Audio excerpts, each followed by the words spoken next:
السلام علیکم ورحمۃ اللہ وبرکاتہ. کیا حال ہے سب کا؟ الحمدللہ. نحمده ونصلی علی رسولہ الکریم. اما بعد فاعوذ باللہ من الشیطان الرجیم. بسم اللہ الرحمن الرحیم. رب اشرح لی صدری ویسر لی امری واحلل عقدۃ من لسانی یفقہوا قولی. Page number 142. سیدہ ام سلیم بنت ملحان رضی اللہ عنہا. بہت سے لوگ اس کو سلیم پڑھتے ہیں، کچھ لوگ اسے سلیم پڑھتے ہیں، تو اصل میں یہ ام سلیم ہے. سلیم جو ہے یہ تصغیر کا صیغہ ہے، سلیم سے سلیم، جیسے صغیر سے صغیر. ان کا نام سہلہ، بعض روایات میں رملہ، رمیشہ یا رمیسا اور غمیسا بھی آتا ہے. اس کی کیا وجہ ہے کہ ایک سے زیادہ نام روایت ہوئے ان کے؟ اس کی دو وجوہات ہو سکتی. ایک تو یہ کہ چونکہ یہ ام سلیم کے نام سے مشہور تھی تو اصل نام مشہور ہی نہیں ہوا، زیادہ لوگوں کو معلوم نہیں تھا، تو اس میں ایک التباس ہو گیا، یعنی مشکوک ہو گئی بات. دوسری وجہ کیا ہو سکتی؟ ایک شخص کے ایک سے زائد نام بھی ہوتے ہیں. آپ نے دیکھا ہوگا بعض اوقات ننیال ایک نام رکھ دیتے ہیں، ددیال دوسرے رکھ دیتے ہیں، اور اماں ابا کوئی اور نام رکھ دیتے ہیں. ایسا بھی ہوتا ہے کئی دفعہ. تو بہرحال بعض نے ان کا نام انیفہ اور رفیفہ بھی ذکر کیا ہے. یعنی آپ دیکھیے کہ بہت سارے نام آتے ہیں ان کے تاریخ میں. ان کے والد کا نام ملحان بن خالد تھا، جو قبیلہ بنو عدی بن نجار سے تھے. ام سلیم ان کی کنیت تھی. یہ سلمہ بنت زید کی پوتی تھی. سلمہ بنت زید عبد المطلب کی والدہ تھی. عبد المطلب کون تھے؟ نبی صلی اللہ علیہ وسلم کے دادا. ٹھیک ہے. اور رضائی خالہ بھی تھی. ٹھیک ہے، رضاعت میں خالہ بھی تھی. یہ رشتہ بتانا اس لیے ضروری ہے کہ نبی صلی اللہ علیہ وسلم ان کے گھر اکثر جایا کرتے تھے، تو بہت سے لوگوں کو یہ کنفیوژن ہوتی ہے کہ یہ تو ایک غیر محرم تھی تو پھر ان کے گھر کیسے جاتے تھے. تو ایک تو آپ کے دادا کی جو والدہ تھی سلمہ بنت زید، ان کی یہ پوتی تھی. اور ویسے رضائی خالہ تھی. رضائی خالہ کا مطلب یہ کہ دودھ شریک خالہ. ٹھیک ہے. مالک بن نضر سے شادی ہوئی اور اس سے انس اور برا پیدا ہوئے. برا بن مالک اور انس بن مالک یہ بڑے فضائل اور مناقب والی حسین و جمیل، ذہین و فطین، خوش اخلاق اور بہادر خاتون تھی. ان کی سب سے بڑی خوبی یہ تھی کہ انہیں اسلام کے ساتھ بہت گہری محبت تھی. ایک دفعہ ان کا خاوند تجارت کی غرض سے دوسرے ملک گیا ہوا تھا. اس کی غیر حاضری میں انہوں نے اسلام قبول کر لیا. یعنی انتظار نہیں کیا اور نیکی کا کام اور پوچھ کر، کیونکہ اللہ کا حکم ماننے میں یا اللہ تعالیٰ کی طرف سے کوئی بات جب آ جاتی ہے تو پھر مومن عورت کو کوئی اختیار نہیں ہوتا، یا اسے کسی سے مشورہ نہیں کرنا ہوتا کہ میں اللہ کا حکم مانوں یا نہ مانوں، اور خصوصاً اگر بات اسلام اور کفر کی ہو. جب اپنے تجارتی سفر سے واپس آیا اور اسے یہ معلوم ہوا کہ اس کی بیوی نے اسلام قبول کر لیا ہے، تو اس نے اپنی بیوی سے کہا کیا تم بے دین ہو گئی؟ یہ عام طور پر وہ لوگ جملہ بولا کرتے تھے کہ فلاں صابی ہو گیا، صبعت سواد کے ساتھ، بے دین ہو گیا، نہ دین چھوڑ دیا. انہوں نے جواب دیا کہ نہیں، بے دین نہیں ہوئی، بلکہ میں ایمان لے آئی ہوں اور میں نے حق کی پیروی اختیار کی ہے. یہ جواب سن کر وہ دھمکیاں دینے لگا، لیکن ام سلیم نے خامند کی ناراضگی کے اس معاملے میں کوئی پرواہ نہیں کی، کیونکہ انہیں اللہ رسول کی رضا خامند کی رضا سے زیادہ محبوب تھی، مقدم تھی. ام سلیم اپنے بیٹے انس کی تربیت پر متوجہ ہوں اور اسے اسلام کی بنیادی تعلیمات سکھانے لگی.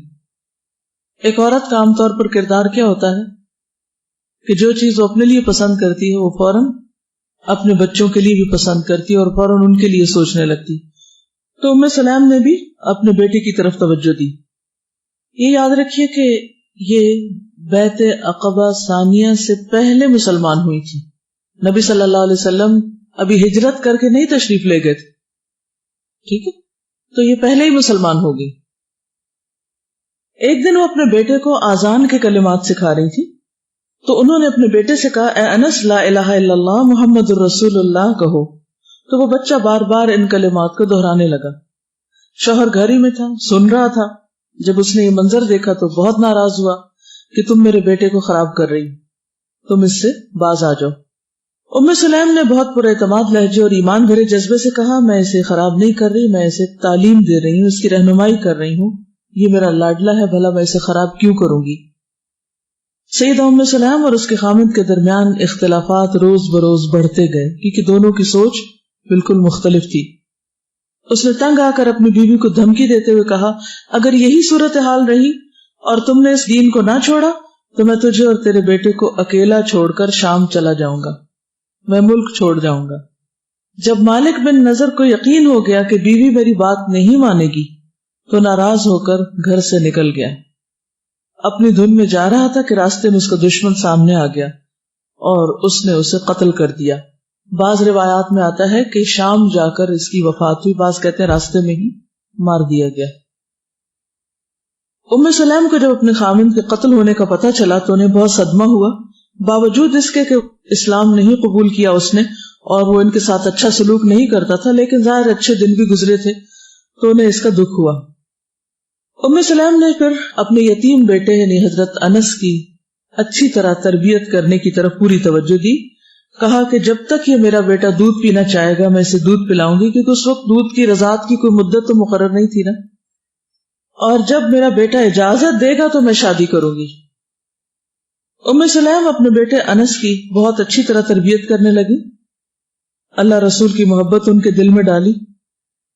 اس وقت سیدہ ام سلیم کی عقل و دانش نے انہیں یہ سجھایا کہ وہ رسول اللہ صلی اللہ علیہ وسلم کی خدمت میں اس کو لے جائیں اور ان کی زیر تربیت ان کو چھوڑ دیں تاکہ وہ آپ کے علم سے سیراب ہو. بہرحال نبی صلی اللہ علیہ وسلم جب ہجرت کر کے مدینہ تشریف لے کر آئے تو ام سلیم اپنے بیٹے کو حضور صلی اللہ علیہ وسلم کی خدمت میں لے گئی اور کہا کہ میرا یہ بیٹا آپ کی خدمت کرے گا. آپ صلی اللہ علیہ وسلم نے اسے قبول کر لیا.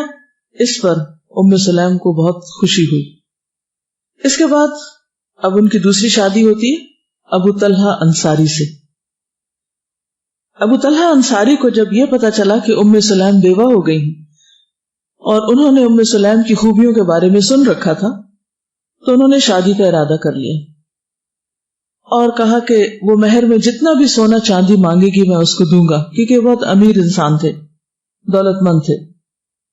لیکن ام سلیم کی دلچسپی بالکل کچھ اور تھی. انہیں اس کی دولت سے کسی قسم کی کوئی دلچسپی نہ تھی. ابو طلحہ کا خیال یہ تھا کہ مالدار ہونے کی وجہ سے شاید ام سلیم ان کے ساتھ شادی کر لیں گی, لیکن ام سلیم انہوں نے کسی اور چیز کا مطالبہ کیا. ان کا مہر دولت نہیں تھا, ان کا مہر اسلام تھا. آپ سب نے یہ واقعہ سن رکھا ہوگا. ابو طلحہ ام سلیم کے دروازے پہ خود آتے ہیں, خود پرپوز کرتے ہیں اور اپنا مدعا بیان کرتے ہیں.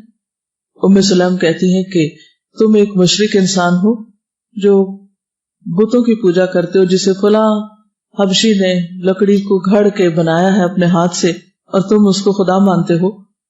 تو اگر تم شرک کو چھوڑ دو اور اسلام قبول کر لو تو یہی میرا مہر ہوگا اور میں تم سے شادی پر تیار ہوں.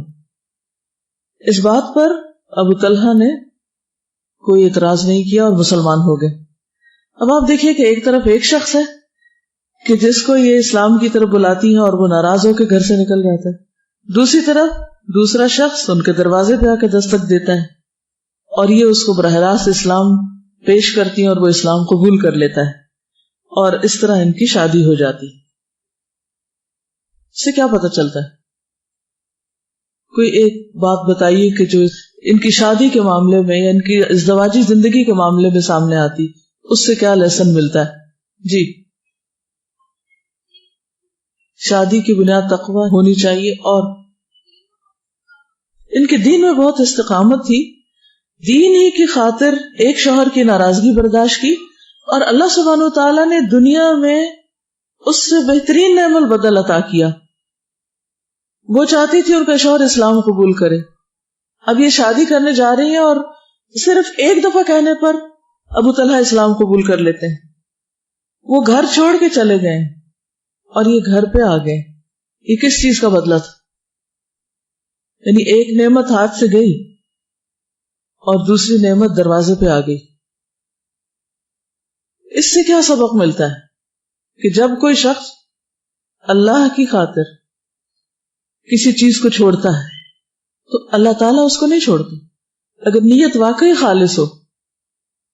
کیونکہ من احب للہ وابغض للہ واعطى للہ ومنع للہ فقد استکمل الایمان.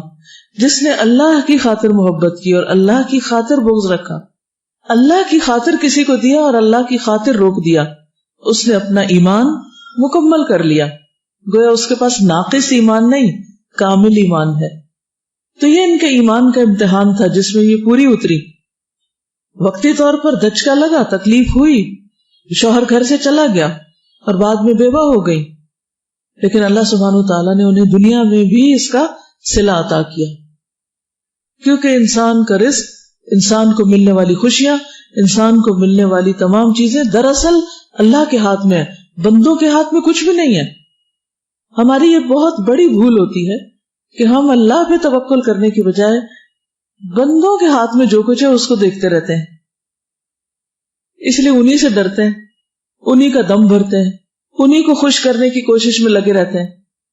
اور جو رب سارے خزانوں کا مالک ہے اس کی قدر نہیں کرتے اور اس کے لیے کوئی سٹیپ اٹھانے کو تیار نہیں ہوتے.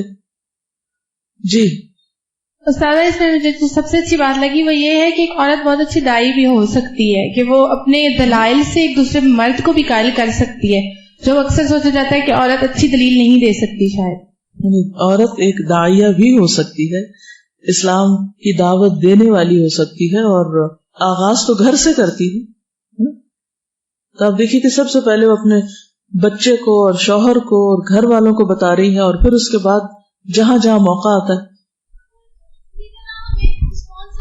تو اس کا یہ مطلب نہیں ہے اس کو کسی اور کو بھی نہ بتائیں، ویری گڈ، ہمیں کسی اور کو بھی بتانی چاہیے بات. اب دیکھیے کہ عام طور پہ یہ ہوتا ہے کہ جب ہم کسی ایک کو اللہ کی بات بتاتے ہیں اور وہ جھٹلا دیتا ہے اور وہ ناراض ہو جاتا ہے اور وہ چھوڑ دیتا ہے ہمیں، تو پھر ہم اتنے ڈس ہارٹ ہو جاتے ہیں کہ دوبارہ کسی اور کو کچھ بتانے کی جرات ہی نہیں کرتے کہ میری کسی نے نہیں سننی. احساس کمتری کا شکار ہو جاتے. یہ نہیں ہونا چاہیے. کوئی مانے یا نہ مانے، اللہ کا جو حکم ہے اور جو ہم پر فرض ہے اس کو ہم ادا کرتے رہیں. جی شادی کرنے کے لیے یہ چیز نہیں دیکھنی چاہیے کہ اچھی جاب ہو، لڑکے کے پاس بہت مال و دولت ہو، اسٹیٹس ہو. یہ دیکھنا چاہیے کہ ایمان ہو، کیونکہ یہ چیزیں وقتی ہیں، چلی جاتی ہیں، لیکن ایمان جس کے پاس ہے وہ کبھی نہیں جاتا. پھر بالکل. اور یہاں آپ دیکھیے کہ ان کے پاس مال و دولت بہت تھا. یہ وہی ابو طلحہ انشاءاللہ آگے آئے گا کہ جنہوں نے اپنا ایک بہت بڑا باغ ایک آیت سن کر اللہ کی راہ میں دیا تھا. تو مال و دولت ہونے کے باوجود بھی انہوں نے یہ نہیں سوچا اچھا ابھی تو میں ہاں کر دیتی ہوں، شادی کے بعد میں قائل کر لوں گی. یہ نہیں کہا کہ نہیں مجھے مال نہیں چاہیے. اسی لیے کسی نے کہا تھا کہ میں نے نہیں دیکھا کہ ام سلیم کے مہر سے بڑھ کر اچھا مہر کسی اور کا ہو. اور کتنی عقل مند خاتون تھی. انہیں نظر آ رہا تھا کہ شوہر کے پاس کیا ہے، اس لالچ میں نہیں گئی. اور جسٹ ان کیس کہ اگر وہ ایمان نہیں لاتے تو آپ کا کیا خیال ہے کہ وہ کیا کرتی؟ پھر دولت کی خاطر شادی کر لیتی؟ نہیں. جی شوہر نے ان کو دھمکیاں دی اور ناراض ہو گئے لیکن انہوں نے پرواہ نہیں کی. ہمارے ہاں اس سے کمپیئر کیا جائے تو عورتیں بہت جلد شوہر کی ناراضگی کی وجہ سے سرنڈر کر دیتی ہیں کہ بس ٹھیک ہے شوہر ناراض ہے تو ہم اللہ کو ناراض کر دیتی ہیں. جی کیونکہ وہ برداشت نہیں ہم کر پاتے نا بے رخی. جی اس لیے پھر ہم فوراً اپنے موقف سے پھر جاتے ہیں. اس کا مطلب نہیں حسن سلوک نہیں کرنا چاہیے، لیکن جہاں اللہ کی بات آ جائے پھر وہاں اللہ تعالیٰ ہر ایک کو آزماتا ہے. یعنی یہ نہیں ہوتا کہ صرف مردوں کی آزمائش ہوتی ہے، عورتوں کی آزمائش بھی ہوتی ہے دین میں. جی السلام علیکم شاہدہ، دیکھیں بیٹے سے کتنی محبت کرتی ہیں کہ ان کا دودھ نہیں چھڑانا چاہتی ہیں جب تک وہ اس کے کہے بغیر شادی نہیں کرنا چاہتی ہیں، لیکن اللہ اور رسول کی محبت میں اس کو رسول اللہ کی خدمت میں دے آئی ہیں جا کے کہ اس کی بہترین پرورش ہو سکے گی وہاں. بہت اچھا نقطہ انہوں نے بتایا کہ جس بچے سے اتنی محبت کرتی ہیں ان کی تعلیم کے بہترین انتظام کے لیے اپنے پاس نہیں رکھتی، اللہ کے رسول صلی اللہ علیہ وسلم کے پاس بھیج دیتی. ماں محبت تو دے سکتی ہے لیکن سب کچھ نہیں دے سکتی، اور جس سے محبت ہو اس کی جدائی بھی بڑی مشکل ہوتی ہے. اور بجائے اس کے کہ ان سے اپنا کوئی کام لے یا اپنی خدمت کے لیے رکھ لے، ان کو وہ اللہ کے رسول صلی اللہ علیہ وسلم کی خدمت میں حاضر کرتی ہیں. اور اس وقت کہتی ہیں کہ اے اللہ کے رسول صلی اللہ علیہ وسلم، میرا یہ بیٹا لکھنا بھی جانتا ہے. یعنی حضرت انس صرف ادھر ادھر کے کام نہیں کرتے تھے بلکہ یہ آپ کے کاتب بھی بن سکتے ہیں. جی، لوگوں کی سالہ سال کی صحبت بھی نہیں بدلتی جیسے ان کی پہلے شوہر کے ساتھ تھا، اور بعض لوگ اتنے اچھے ہوتے ہیں کہ ایک ہی بات سنتے ہیں اور فوراً بدل جاتے ہیں. صحیح. تصویر کا ایک روح کی کتنی مظلوم ہے، شوہر بھی چھوڑ کے چلے گئے، لیکن وہی چیز اللہ تعالیٰ نے کچھ عرصے بعد ہی جو ہے حالات بالکل بدل جاتے. اگر اس بات کا کسی کو یقین ہو کہ کل یوم ہوا فی شأن، ہر دن ایک نیا دن ہوتا ہے. ہمیں نہیں معلوم کہ اگر آج کا دن ہمارے لیے بہت اچھا تو کل بھی بہت اچھا ہوگا، یا آج کا دن اگر اچھا نہیں ہے، ہمیں اچھا لگ رہا تو کل بھی اچھا نہیں ہوگا. ہمیشہ اللہ تعالیٰ سے پر امید رہنا چاہیے.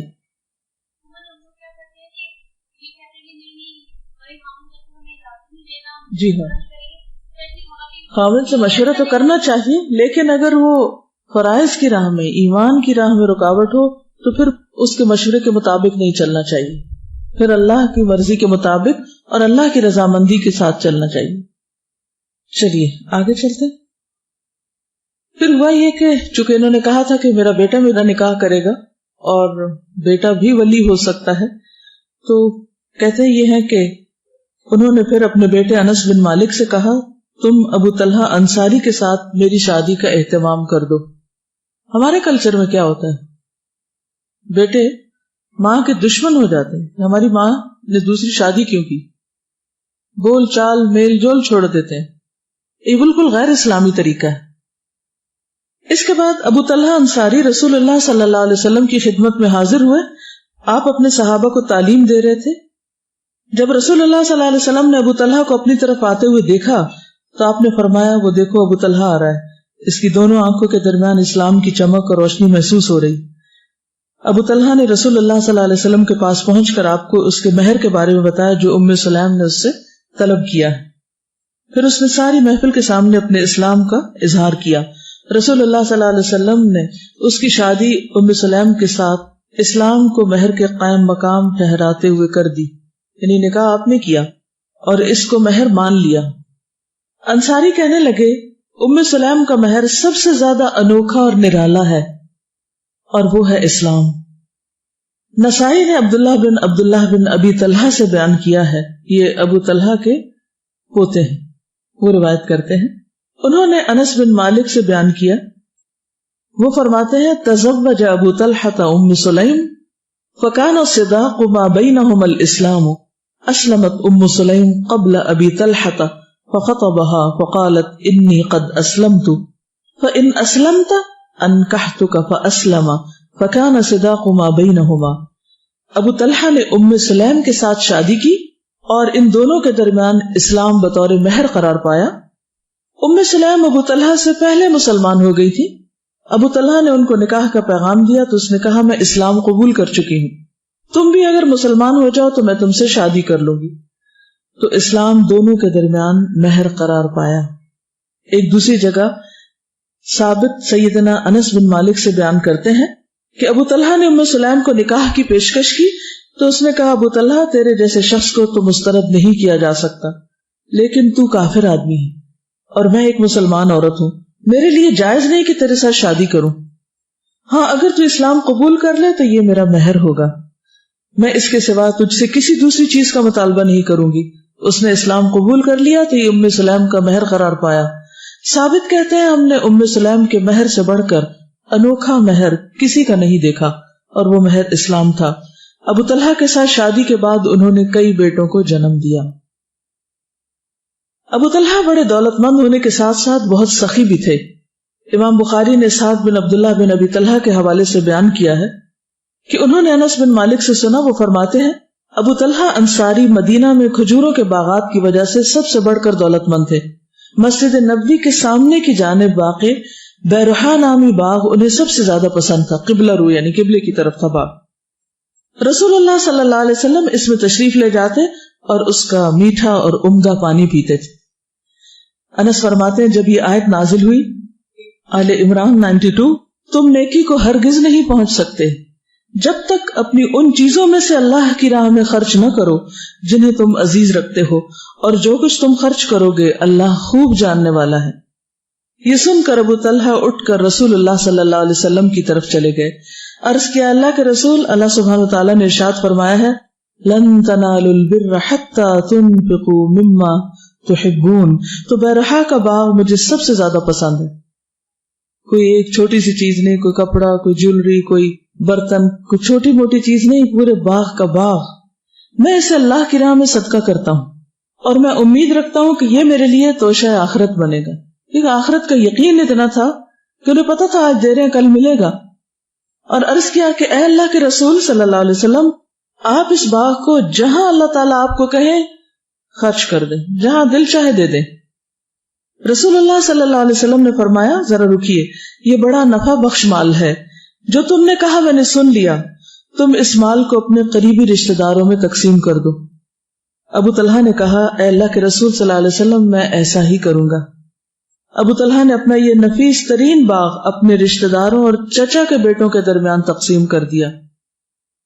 چچا کے بیٹے عام طور پر وہ ہوتے ہیں جن سے مقابلے چل رہے ہوتے ہیں کہ وہ زیادہ مالدار ہیں یا ہم، تو انہوں نے اپنا مال ان کی طرف لوٹا دیا. صلہ رحمی. یہ تھے وہ صحابہ جن کے ہاتھوں خیر و برکت پھوٹی، اسلام آگے بڑھا، اور جن کے ذریعے اللہ نے دین کو تقویت عطا کی. نہ صرف یہ کہ یہ خود بلکہ ان کی نسلوں نے آگے دین کی خدمت کی. انشاءاللہ میں آگے ذکر کروں گی کہ کس طرح ان کے بیٹے، بیٹوں کے بیٹے ایک کے بعد ایک عالم، حافظ، محدث اور دین کی بے پناہ خدمت کرنے والے. ان رحمت اللہ قریب من المحسنین. ایسے ہوتے ہیں محسن. للذین احسنوا الحسنى وزیادہ. اللہ کا وعدہ ہے کہ جو احسان کریں ان کے لیے بھلائی ہے اور زیادہ بھی ہے.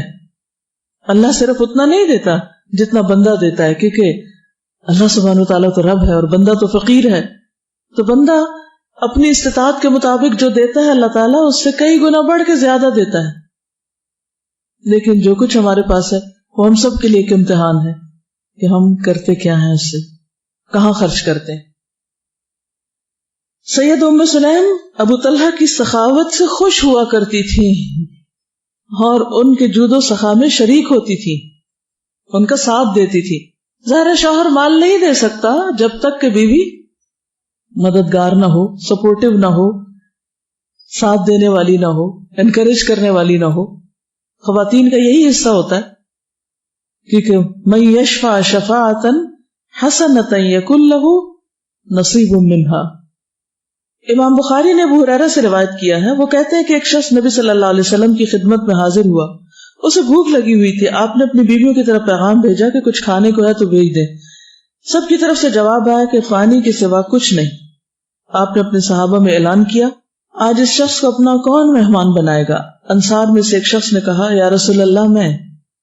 پھر وہ انصاری اس شخص کو اپنے گھر لے گئے. اپنی بیوی سے کہا یہ رسول اللہ صلی اللہ علیہ وسلم کا مہمان ہے، اس کی عزت افزائی ہماری سعادت ہے، کچھ کھانے کے لیے تو لے آؤ. بیوی نے کہا اس وقت تو ہمارے پاس گھر میں صرف بچوں کا کھانا پڑا ہے، اس کے علاوہ کچھ نہیں. کہا کھانا لے آؤ، چراغ جلا دو، بچوں کو تھپک کے سلا دو. کھانا لائی، چراغ روشن کر دیا، بچوں کو سلا دیا. پھر وہ چراغ درست کرنے کے بہانے کھڑی ہوئی اور چراغ بجھا دیا.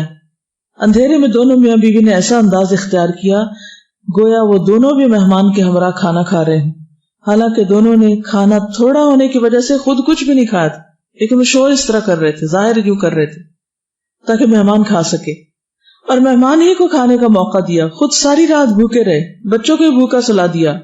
صبح ہوئی تو وہ انصاری آپ کی خدمت میں حاضر ہوا.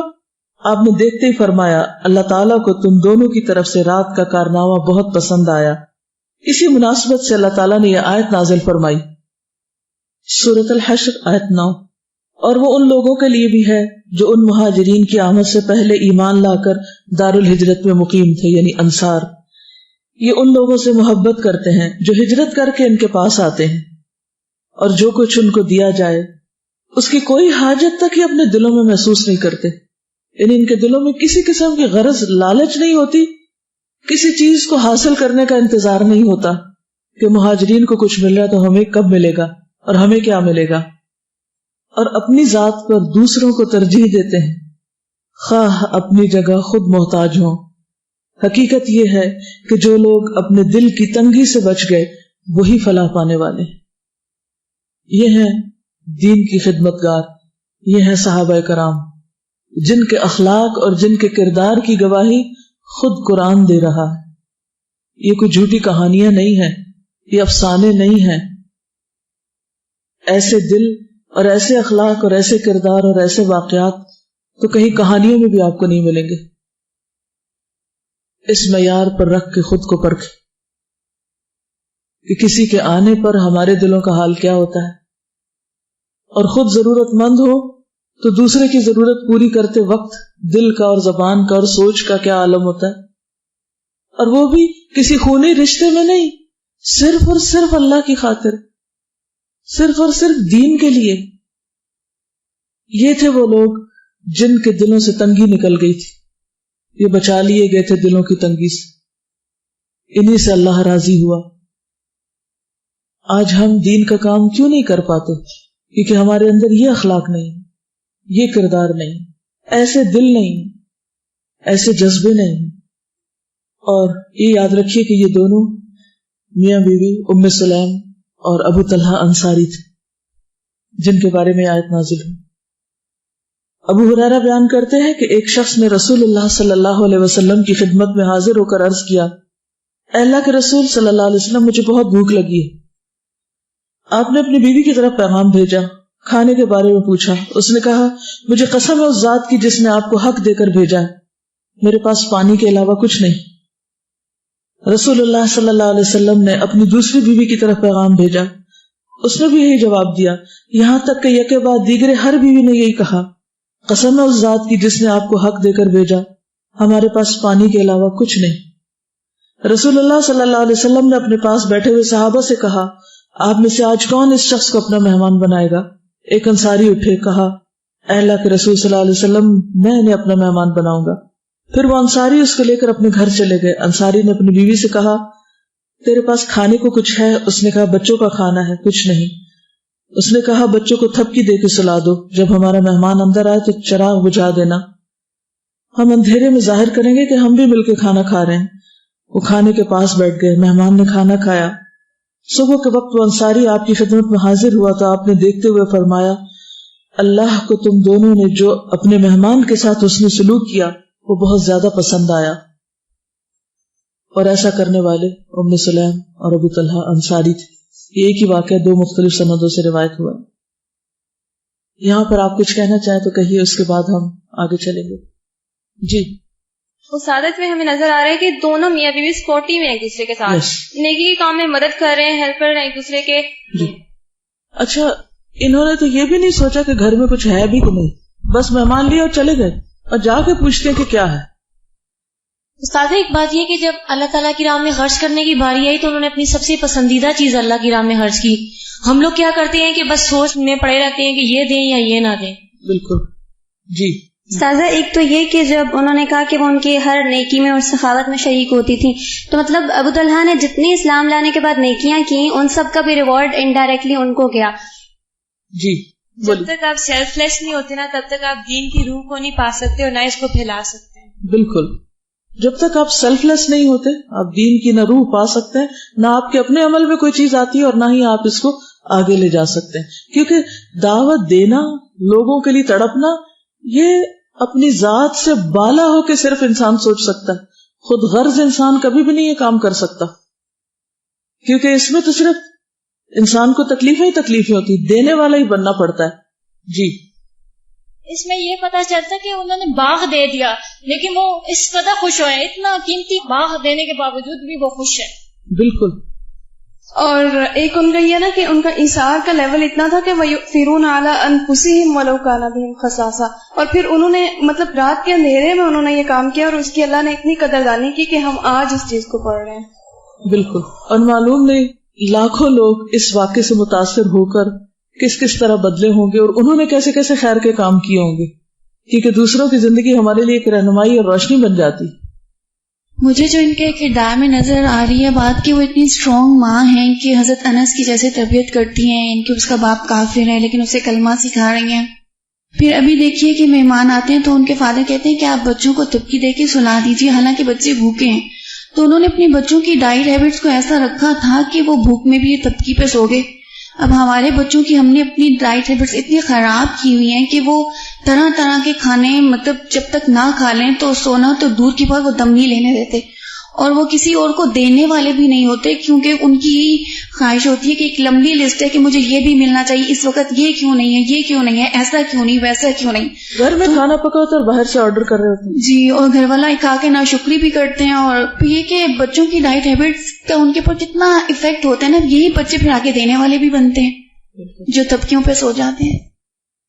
ایک چیز جو انس رضی اللہ تعالیٰ عنہ کے بارے میں ہے کہ وہ ان کو چھوڑ کر آئی تھی, جب ان کی شادی ابو طلحہ سے ہوئی تھی تو بڑی ویل آف فیملی میں گئی نا وہ, تو انہوں نے جب رسول اللہ صلی اللہ علیہ وسلم کی خدمت میں ان کو دیا تو یہ نہیں کہا کہ آپ نے صرف ان کو تعلیم دینی ہے یا ان سے اچھے اچھے کام کرانے ہیں, انہوں نے کہا ان کو خادم بنا لیں. تو نیک شخص کی صحبت جو ہوتی ہے نا وہ انسان کو علم اور عمل کی طرف دونوں کی طرف لے آتی ہے.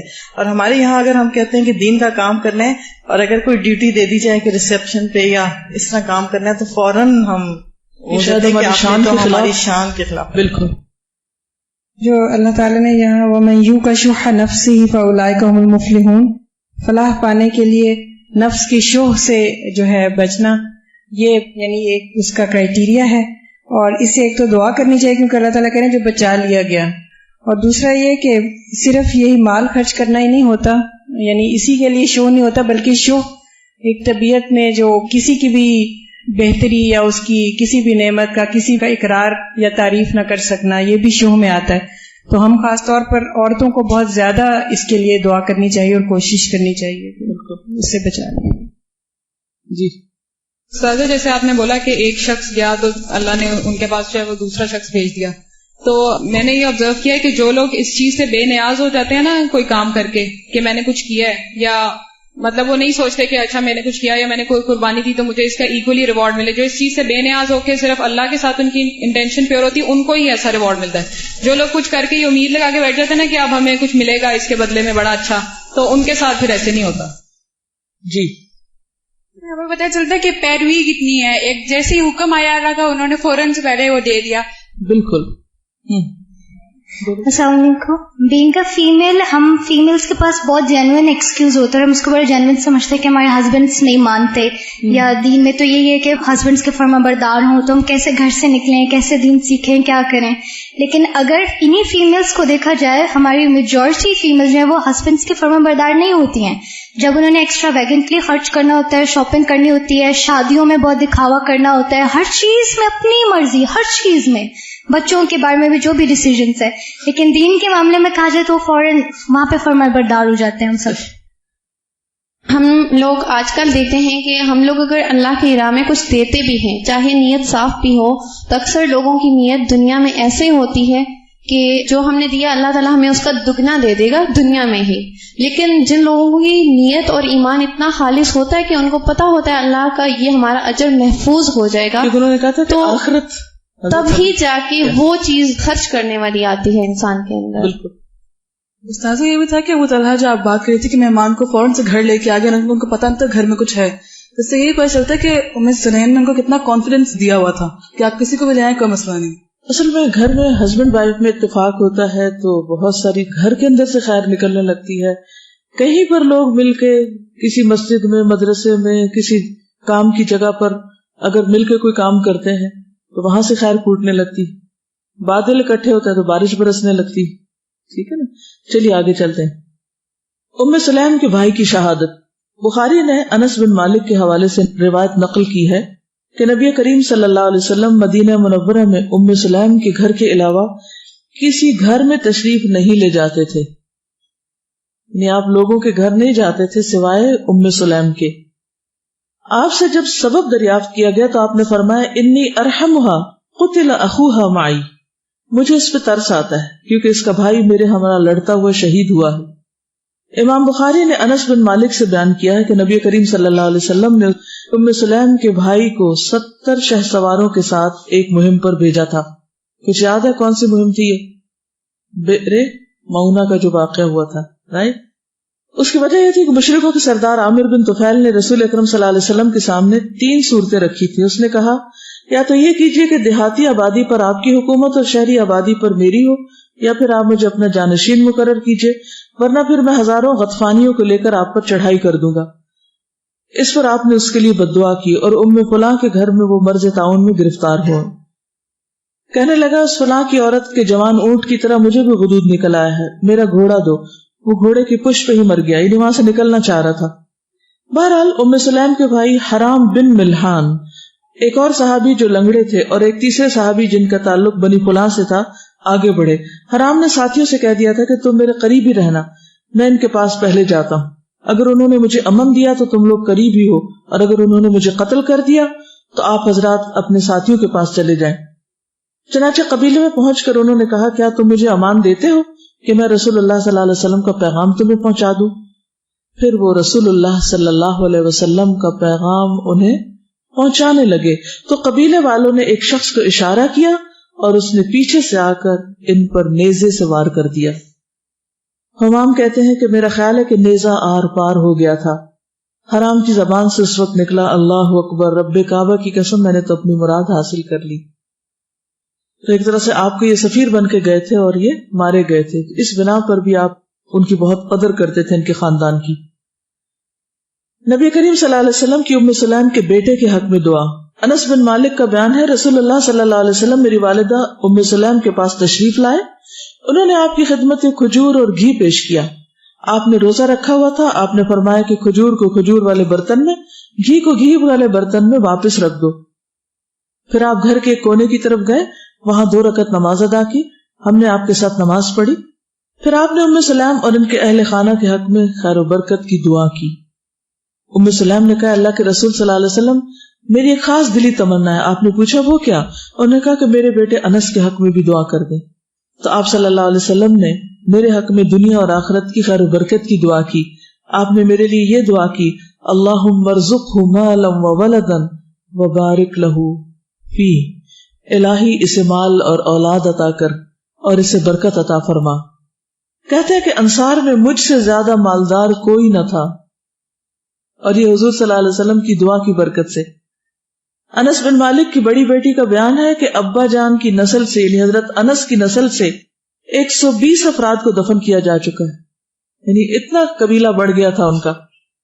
اور یہ کثرت اولاد آپ صلی اللہ علیہ وسلم کی دعا کی برکت کی وجہ سے تھی. اب آپ دیکھیے کہ ایک نیکی دوسری نیکی کو جنم دیتی، ایک خیر دوسری خیر لاتی. مثلا ام سلیم کی اپنی قربانیاں بھی، پھر اس کے بعد ان کے بھائی کی قربانی، اور پھر اس بنا پر نبی صلی اللہ علیہ وسلم کا ان کے گھر تشریف لے جانا، ان کے گھر جانے پر ان کے لیے دعا کرنا، اس دعا کے نتیجے میں حضرت انس کے مال اور اولاد میں برکت ہونا. یہ ایسے راہ چلتے نہیں ہو گیا تھا. ہم لوگ عموماً شارٹ کٹس تلاش کرتے ہیں کہ ہم کچھ نہ کریں بس کوئی ہمارے لیے دعا کر دے.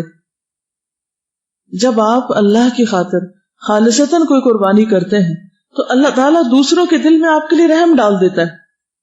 نبی صلی اللہ علیہ وسلم کیوں رحم فرماتے تھے ان پر؟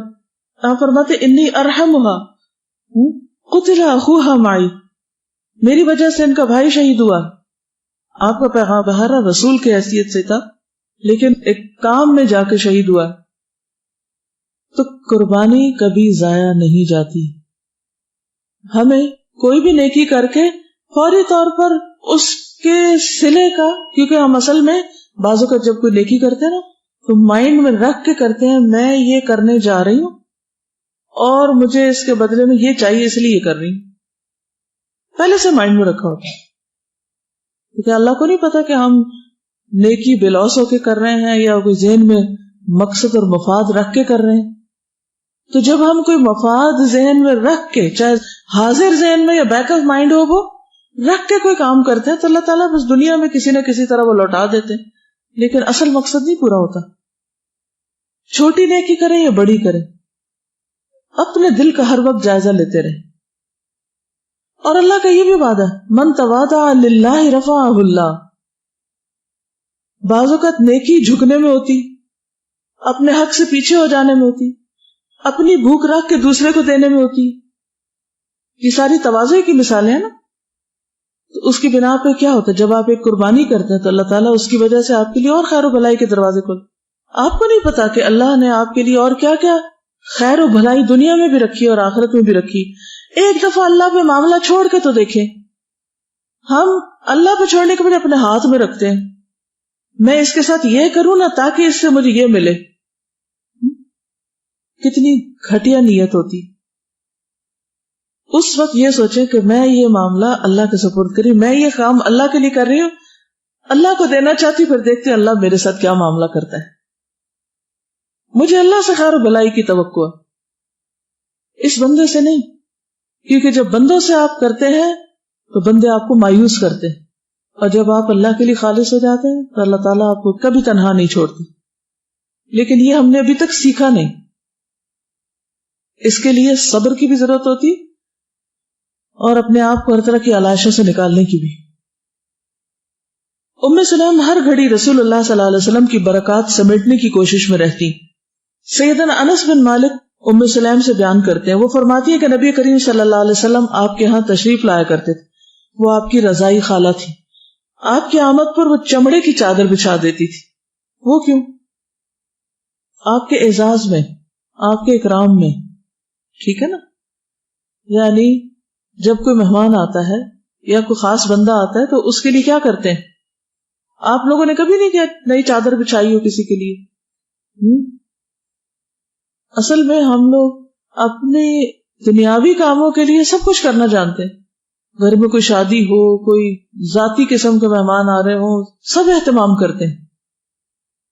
یہاں پر آپ دیکھیں کہ آپ صلی اللہ علیہ وسلم جب آتے تھے تو آپ کے لیے وہ الگ چادر بچھاتی تھی, یعنی اہتمام کرتی تھی. مراد اس سے یہ, آپ وہاں قیلولہ کر لیا کرتے تھے. رسول اللہ صلی اللہ علیہ وسلم کو جو پسینہ آتا ام سلیم اسے جمع کر کے خوشبو میں ملا لیا کرتی تھی, اور پسینے کو شیشے میں محفوظ کر لیا کرتی تھی. رسول اللہ صلی اللہ علیہ وسلم کھجور کی چھوٹی چٹائی پر نماز پڑھ لیا کرتے تھے. یعنی آپ ان کے گھر جاتے, وہاں آرام بھی کرتے, وہاں نماز بھی پڑھتے, یعنی اس گھر کو اپنا گھر سمجھتے ایک طرح سے. محمد بن موسیٰ نے عبداللہ بن ابی طلحہ سے اور انہوں نے انس بن مالک سے بیان کیا کہ نبی کریم چمڑے کی چادر پر لیٹتے تو آپ کا پسینہ بہنے لگتا. ام سلیم تولیے کے ذریعے سے پسینے کو چادر سے لے کر شیشے میں ڈال لیتی. نبی کریم نے انہیں دیکھا تو پوچھا, یہ تم کیا کر رہی ہو؟ انہوں نے کہا, میں آپ کے پسینے کو خوشبو میں ملاؤں گی. یہ سن کر نبی صلی اللہ علیہ وسلم ہنس پڑے اور انہیں ایسا کرنے سے منع نہیں کیا. انس بن مالک کہتے ہیں کہ نبی کریم صلی اللہ علیہ وسلم ام سلیم کے گھر تشریف لائے. وہ اس وقت گھر میں نہیں تھی, آپ اس کے بستر پر سو گئے. میری والدہ کو بتایا گیا کہ نبی صلی اللہ علیہ وسلم تمہارے گھر میں سوئے ہوئے. وہ گھر آئیں, دیکھا کہ نبی کریم صلی اللہ علیہ وسلم کا پسینہ بہ کر بستر پر بچھی ہوئی چمڑے کی چادر پر جمع ہو رہا ہے. تو انہوں نے اپنا سنگھار دان کھولا اور تولیے کے ذریعے سے پسینہ سمیٹ کر شیشے میں نچوڑنے لگی. نبی کریم صلی اللہ علیہ وسلم کی اچانک آنکھ کھلی تو آپ نے ان سے کہا, ام سلیم تم کیا کر رہی؟ کہا, اے اللہ کے رسول صلی اللہ علیہ وسلم, ہمیں امید ہے کہ یہ ہمارے بچوں کے لیے باعث برکت ہوگا. آپ نے فرمایا ٹھیک ہے. اور یہ روایت صحیح مسلم کی ہے, اور انہیں برکتیں میسر بھی ہوئی. ام سلیم رسول اللہ صلی اللہ علیہ وسلم کی خدمت میں وقتاً فوقتاً تحائف پیش کرتی, آپ کو اپنے ہاں کھانے پہ مدعو کرتی. زیارت کے ان اوقات میں وہ آپ کی برکات سے مستفید ہوتی. نصر بن انس بن مالک سے روایت کرتے ہیں, کہتے کہ میری والدہ ام سلیم کہتی ہیں کہ تم نبی کریم کے پاس جاؤ, آپ کی خدمت میں عرض کرنا کہ اگر ہو سکے تو دوپہر کا کھانا ہمارے یہاں کھا لیں. یعنی حضرت انس جب جاتے تھے خدمت کے لیے تو ساتھ ہی دعوت بھی دیتے ان کو. حضرت انس بیان کرتے ہیں کہ میں حضور صلی اللہ علیہ وسلم کی خدمت میں حاضر ہوا اور اپنی والدہ کا پیغام آپ کو دیا. آپ نے فرمایا جو لوگ میرے پاس اس وقت موجود ہیں وہ بھی کھانے کے لیے آ جائیں. میں نے کہا جی ہاں ضرور آ جائیں. آپ نے وہاں موجود صحابہ کرام کو فرمایا, اٹھو, آپ سب کی ام سلیم کے ہاں کھانے کی دعوت. حضرت انس فرماتے ہیں میں جلدی سے گھر آیا اور اپنی والدہ ام سلیم سے ملا. میں گھبرایا ہوا تھا کیونکہ حضور صلی اللہ علیہ وسلم کے ساتھ اور بھی بہت سے لوگ کھانے پہ آ رہے تھے. والدہ نے مجھ سے پوچھا انس کیا کر کے آئے ہو؟ اتنی بات ہوئی تھی کہ آپ تشریف لے آئے. آپ نے آتے ہی میری والدہ سے پوچھا کیا تیرے پاس گھی ہے؟ انہوں نے کہا ہاں ہے، ایک ڈبہ ہے، اس کے ساتھ تھوڑا سا گھی لگا ہوا ہے، یعنی وہ بھرا ہوا نہیں ہے بلکہ کناروں پہ لگا ہوا ہے. آپ نے فرمایا وہ میرے پاس لے آؤ. فرماتی ہے کہ میں نے آپ کی خدمت میں پیش کر دیا. آپ نے اس ڈبے کا ڈھکنا کھولا، پھر آپ نے یہ کہا اللہم اعظم فیہ البرکہ، الہی اس میں بہت زیادہ برکت عطا فرما. پھر آپ نے فرمایا اس ڈبے کو الٹا دو، تو میں نے الٹا دیا. نبی کریم صلی اللہ علیہ وسلم بسم اللہ پڑھتے ہوئے اس ڈبے سے گھی نچوڑنے لگے. میں نے اس سے کھنڈیاں بھر لی. اس میں جو کھانا تیار کیا گیا اس سے تقریباً 80 افراد نے کھانا کھایا، پھر بھی کھانا بچ گیا. تو آپ نے بچا ہوا کھانا ام سلیم کے سپرد کیا. فرمایا یہ تم بھی کھاؤ اور پڑوسیوں کو بھی کھلاؤ. یہ صحیح مسلم اور صحیح ابی عوانہ کی روایت. تو اس کو برکت کہتے ہیں. اور بہت سی برکات میں سے تو صرف ایک قطرہ ہے. اور آپ کی سب سے بڑی برکت تو یہ کہ دین اسلام ہم تک پہنچ گیا ہے. نبی صلی اللہ علیہ وسلم کی طرف سے ام سلیم کا اکرام. ان کے فضل و شرف کا اندازہ امام بخاری کی اس روایت سے ہوتا ہے. فرماتے ہیں کہ میں نے عبداللہ بن عباس سے یہ خبر سنی. وہ کہتے ہیں کہ رسول اللہ صلی اللہ علیہ وسلم نے ایک انصاری خاتون سے فرمایا. عبداللہ بن عباس نے اس خاتون کا نام لیا تھا لیکن میں اس کا نام بھول گیا ہوں. آپ نے ان سے فرمایا ما منعک ان تحجی معنا، ہمارے ساتھ حج کرنے سے تمہیں کس چیز نے روکا؟ اس نے کہا ایک اونٹ پر میرا خاوند اور اس کا بیٹا سوار ہو کر گئے اور ایک اونٹ ہمارے لیے چھوڑا ہے جس پر ہم پانی وغیرہ لاد کے لاتے ہیں، یعنی باقی جانوروں کو پلانے، خود گھر کے کام کے لیے. آپ نے فرمایا فَإِذَا كَانَ رَمَضَانُ اعْتَمِرِي فِيهِ فَإِنَّ عُمْرَةً فِي رَمَضَانَ حَجَّةٌ، اور دوسری روایت میں آتا حَجَّةٌ مَعِي، جب رمضان ہو تو عمرہ ادا کرنا کیونکہ رمضان میں عمرہ حج کے برابر ہوتا ہے. اور دوسری روایت میں آتا ہے کہ میرے ساتھ حج کے برابر ہوتا ہے. انس بن مالک کا بیان ہے، وہ ام سلیم کے بارے میں فرماتے ہیں کہ وہ نبی کریم صلی اللہ علیہ وسلم کی ازواج مطہرات کے ساتھ سفر کر رہی تھی اور اونٹنیوں کو ایک ہودی خان چلا رہا تھا. تو رسول اللہ صلی اللہ علیہ وسلم نے فرمایا اے انجشہ اونٹنیوں کو آہستہ چلاؤ، اس پر خواتین سوار ہیں. کیونکہ جب وہ ہودی ہوتے ایک طرح سے اشعار ہوتے ہیں، تو جب وہ ایک خاص انداز میں آواز میں پڑھتے ہیں تو اس سے جانور اور زیادہ تیزی سے بھاگنے لگتے ہیں. تو انجشہ جو تھے وہ خواتین کی طرف ہودی کرتے تھے اور دوسری طرف ایک اور صحابی تھے وہ کیا کرتے تھے. تو آپ نے کہا کہ رفقاً بالقواریر، کہ یہ آئینے ہیں، ان کے ساتھ نرمی سے پیش آؤ. بخاری میں آتا ہے انس بن مالک کہتے ہیں میری والدہ حالت حمل میں اونٹنی پر سوار تھی جسے نبی صلی اللہ علیہ وسلم کا غلام انجشہ ہانک رہا تھا. آپ نے فرمایا انجشہ اپنی سواری کو آہستہ چلاؤ، اس پہ خاتون سوار ہیں، یعنی خاص طور پر ان کا خیال کیا. صبر کرنے والی ذہین خاتون تھی. ابو طلحہ کے ہاں ام سلیم کے بطن سے خوبصورت بیٹا ہوا اور انہوں نے اس کا نام ابو عمیر رکھا. اس سے دونوں والدین بہت مانوس تھے اور اس کے لیے ایک چھوٹا سا پرندہ لائے تھے، پیٹ، جس سے وہ کھیلا کرتا تھا. اچانک وہ پرندہ مر گیا تو نبی صلی اللہ علیہ وسلم جب ابو عمیر کو دیکھتے تھے تو آپ فرماتے تھے یا ابا عمیر ما فعل النغیر، اے ابو عمیر تمہارے نغیر کو کیا ہوا؟ یعنی صرف ابو عمیر کو نہیں بلکہ ان کے پرندے کو بھی پوچھتے تھے کہ اس کا کیا بنا. اس سے کیا بات پتہ چلتی؟ پرندے تک کے بارے میں پوچھنا. کبھی آپ نے کسی کے پرندے کا پوچھا؟ ہماری ایک اسٹوڈنٹ ہے تو انہوں نے طوطا پالا ہوا، تو کبھی میری بات ہو تو میں ان سے پوچھتی ہوں تمہارے طوطے کا کیا حال ہے، تو وہ بتاتی ہیں کہ اب وہ یہ کر رہا ہے، اب وہ اتنا بڑا ہو گیا ہے، اب اس کا رنگ یوں چینج ہو رہا ہے. تو کیوں پوچھنا چاہیے کسی کے طوطے کے بارے میں، کسی کے پرندے کے بارے میں؟ وائی؟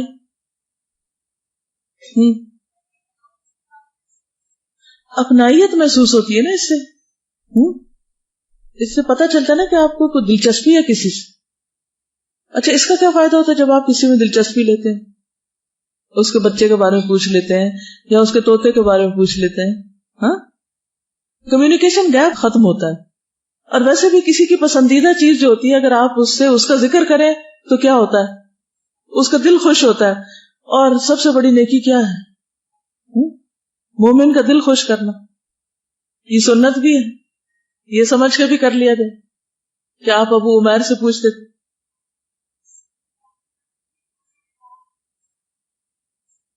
بالکل. یعنی انسان جس سے تعلق رکھتا ہے یا جس سے محبت ہوتی ہے اس سے اپنی خوشی بھی شیئر کرتا ہے اور اس کی خوشی کے بارے میں بھی معلوم کرتا ہے. تو اس سے ایک بانڈنگ ہوتی ہے, تعلقات اچھے ہوتے ہیں. بچوں کی اہمیت, پرندوں کی اہمیت تو دین کس سے پالتا ہے؟ آپ کو پتا ہے کہ بچے جو ہیں ان کی ساری خوشی کس چیز میں ہوتی ہے؟ خصوصاً ان کے پرندوں میں, ان کے کھلونوں میں, ان کے پیٹس میں. اور پتہ نہیں آپ بچپن میں پرندوں سے کھیلیں یا نہیں. مجھے طوطا بہت ہی پسند تھا, تو میرے والد جو تھے ایک کے بعد ایک طوطا لے آتے تھے. اگر کوئی طوطا اڑ جاتا یا کچھ ہوتا تو مجھے ہمیشہ شوق ہوتا تھا میں اسے بلوا کے چھوڑوں, اور بول کے نہیں دیتے. تمہارے ایک سے کہتی تھی وہ طوطا چاہیے جو بولتا ہے. وہ کوئی کہتے گانی والا ہوتا ہے, کوئی کہتا ہے ایسا ہوتا ہے ویسا ہوتا ہے, کوئی سمجھ نہیں آتی تھی کہ وہ کہاں سے بولے گی. بہرحال بہت فیسینیٹ کرتا تھا طوطے کو بولنا. تو مجھے یاد ہے کہ ہم بہت چھوٹے تھے, طوطا فوت ہو گیا, اس کو ہم نے بہت زیادہ کھلا دیا تو صبح مرا پڑا. وہ گنڈیریاں ہوتی ہیں نا, وہ اس کو بہت پسند, تو وہ کھاتا گیا اور ہم دیتے گئے اور دیتے گئے اور دیتے گئے اور وہ بےچارا مر گیا.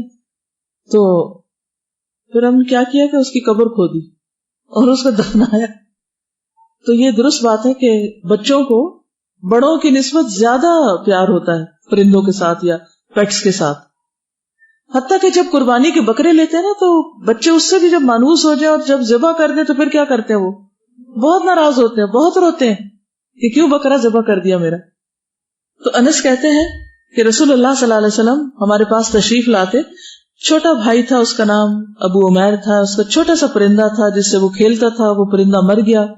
ایک دن آپ تشریف لائے, میرے بھائی کو غمگین دیکھا, پوچھا یہ کیوں غمگین ہے؟ بتایا گیا پرندہ مر گیا. تو فرمایا اے ابو عمیر وہ چھوٹے پرندے کو کیا ہوا؟ ام سلیم جو تھی بہت ذہین خاتون تھی اور بہت سمجھدار بھی تھی. ابو طلحہ کا ایک بیٹا تھا, وہ فوت ہو گیا. اب ابو طلحہ جو تھے وہ باہر کہیں بزنس پہ گئے ہوئے تھے. جب وہ واپس آئے تو ابو طلحہ کو بیٹے سے پیار بہت تھا. تو ماں نے یعنی ام سلیم نے فوراً ذکر نہیں کیا. پوچھا کیا حال ہے بچے کا؟ کہا پہلے سے زیادہ اچھی حالت میں.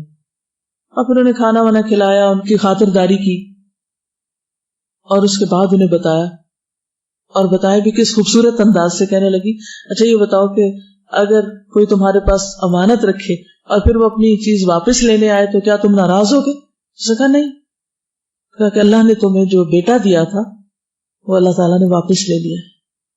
تو اس پر بہرحال انہیں صدمہ تو بہت ہوا, لیکن ام سلیم صبر کا پہاڑ تھی. یعنی مائیں عام طور پر ہمت نہیں کرتی. یعنی کیسا دل تھا ان کا. بچہ فوت ہو چکا, گھر میں پڑا ہوا ہے, شوہر آتے ہیں بتاتی نہیں, چادر ڈالی ہوئی ہے بس, ظاہر بھی نہیں کرتی. اب باقاعدہ تیار ہوتی ہے, شوہر کو ویلکم کرتی ہے, کھلاتی ہے پلاتی ہے, خوش کرتی ہے, اور پھر بعد میں بتاتی ہے. اس کے بعد پھر اس کو دفنایا گیا بچے کو. کیا چیز یہ حوصلہ دیتی؟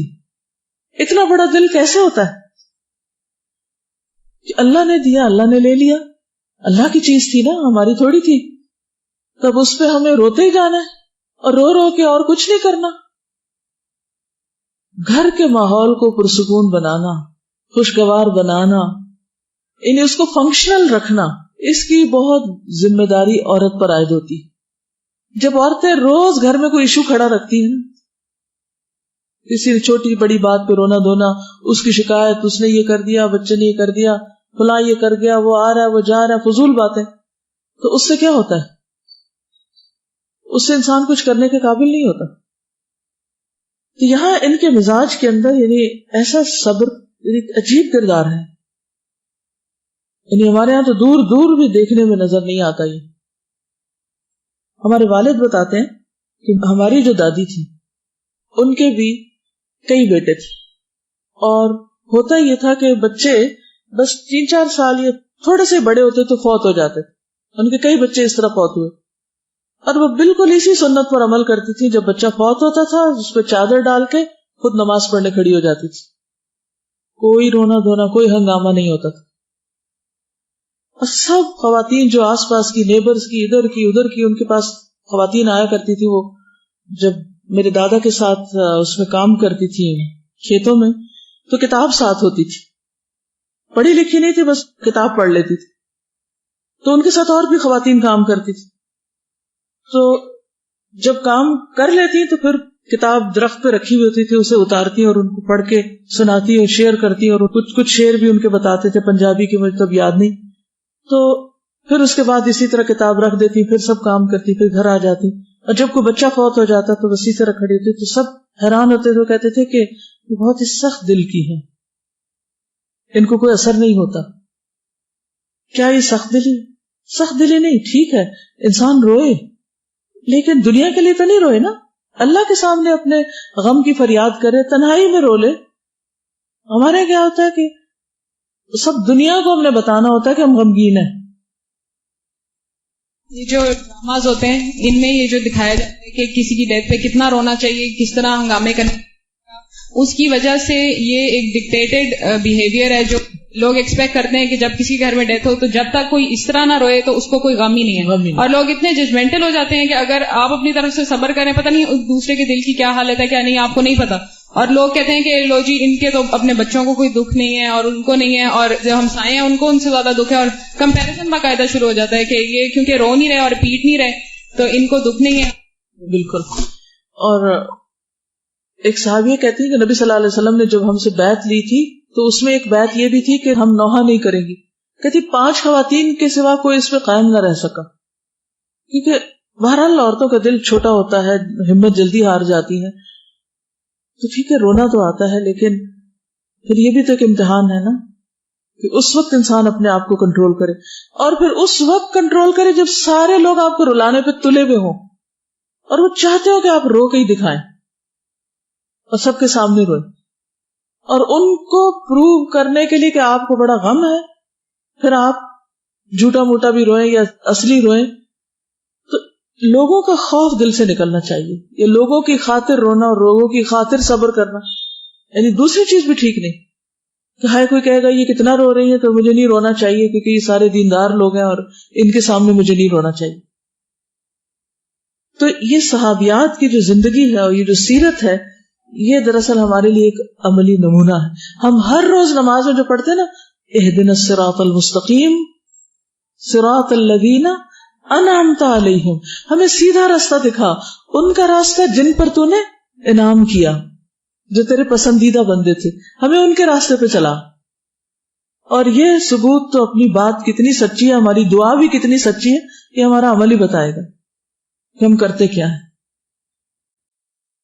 نبی کریم کی برکت سیدہ ام سلیم کی اولاد کو بھی پہنچتی. انس کہتے ہیں کہ رسول اللہ صلی اللہ علیہ وسلم کے ایک سفر میں میری والدہ ام سلیم بھی ہمراہ تھی.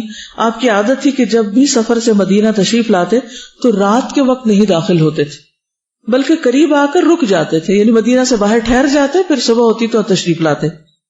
ایک دفعہ کا ذکر ہے کہ ام سلیم کو درد ذیل شروع ہو گئی. اس کا مطلب تھا کہ فل ٹرم میں تھی، بچہ پیدا ہونے والا تھا تو ساتھ چلی گئی، یا تو کسی غزوے میں گئی ہوگی یا کسی اور سفر پہ. ابو طلحہ اس کی دیکھ بھال کے لیے رک گئے. رسول اللہ صلی اللہ علیہ وسلم سفر پر روانہ ہو گئے. یہ صورتحال دیکھتے ہوئے ابو طلحہ نے دعا کی، الہی تو یہ جانتا ہے کہ مجھے یہ پسند ہے کہ جب نبی صلی اللہ علیہ وسلم کسی سفر پر روانہ ہوں تو میں بھی ساتھ جاؤں، جہاں آپ داخل ہوں میں بھی داخل ہونے کی سعادت حاصل کروں. آپ دیکھ رہے ہیں کہ میں مجبوراً رکا ہوا ہوں. ام سلیم اپنے خامد کی طرف دیکھتے ہوئے کہتی ہیں ابو طلحہ میں اب درد محسوس نہیں کر رہی جس طرح کچھ دیر پہلے ہو رہا تھا. تو ہم سفر پر روانہ ہو گئے. ہم جیسا ہو تو کیا کہیں، آدھے رستے سے واپس بلا لیں.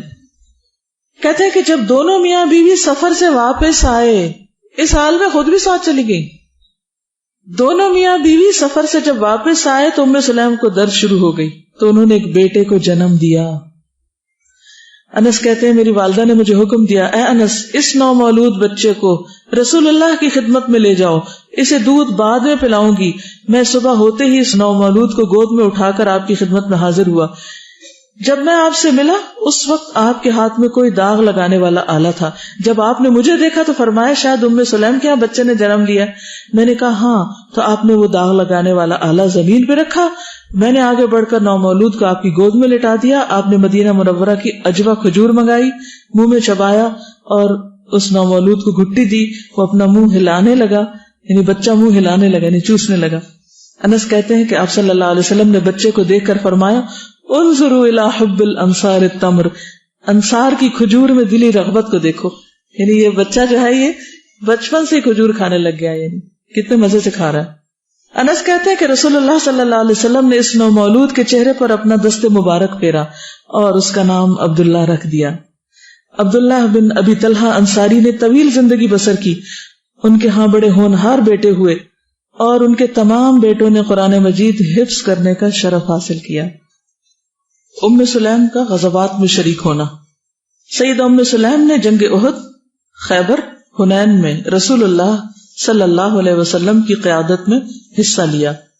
وہ اپنے خاوند ابو طلحہ انصاری کے ساتھ جنگوں میں حصہ لیتی تھی. جنگ احد میں سیدہ ام سلیم نے پیاسوں کو پانی پلانے اور زخمیوں کی مرہم پٹی کرنے کی خدمات انجام دی تھی.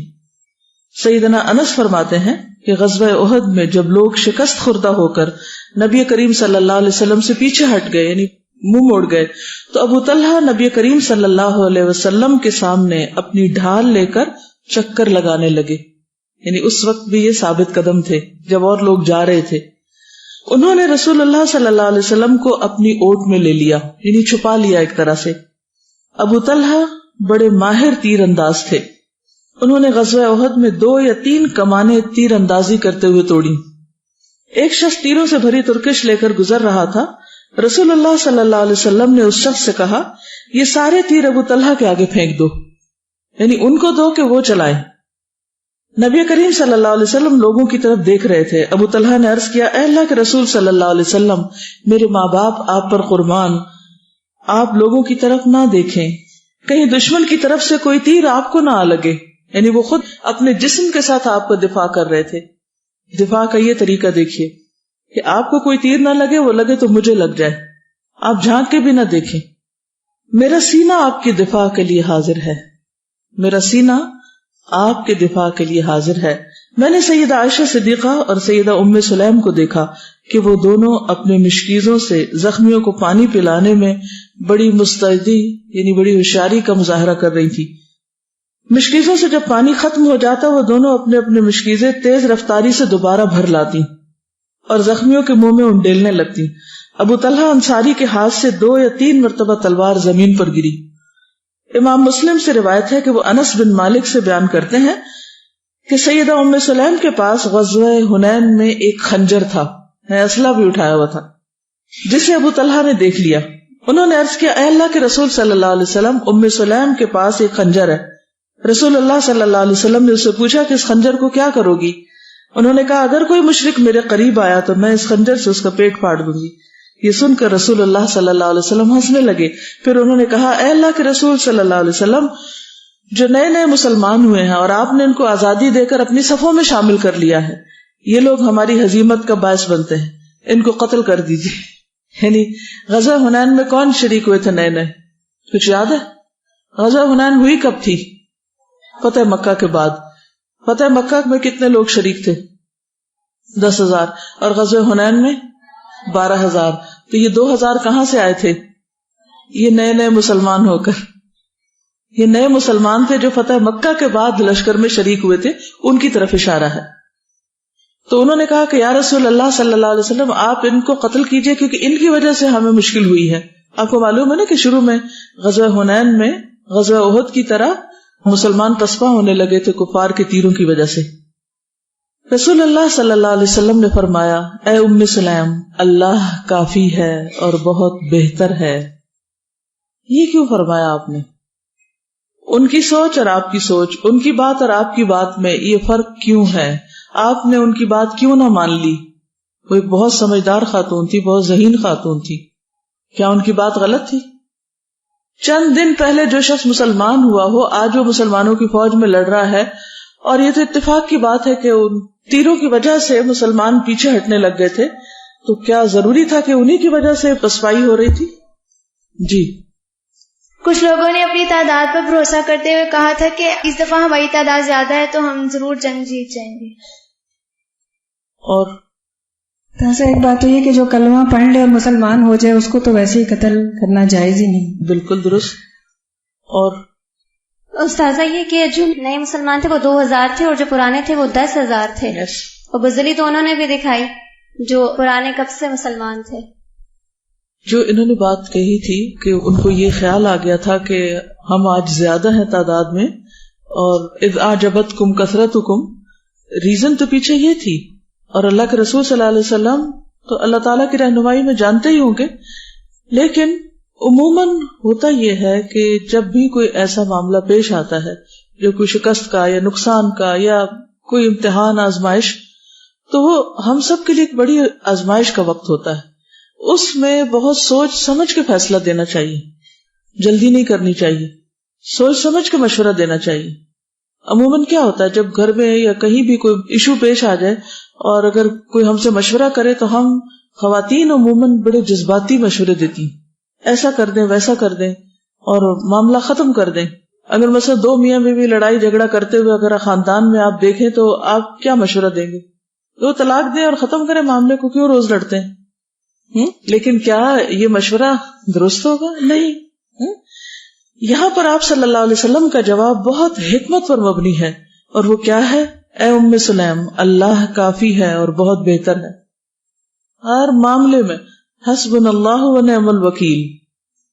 کس کی وجہ سے شکست اور کس کی وجہ سے نہیں؟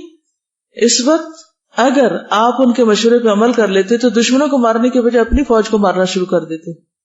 بہت دفعہ ہم یہی کرتے ہیں، ہم وہ کام کرتے ہیں جس سے دشمن کو کوئی نقصان نہیں ہوتا، ہم وہ کرتے ہیں جو الٹا ہمیں کو نقصان دیتا ہے.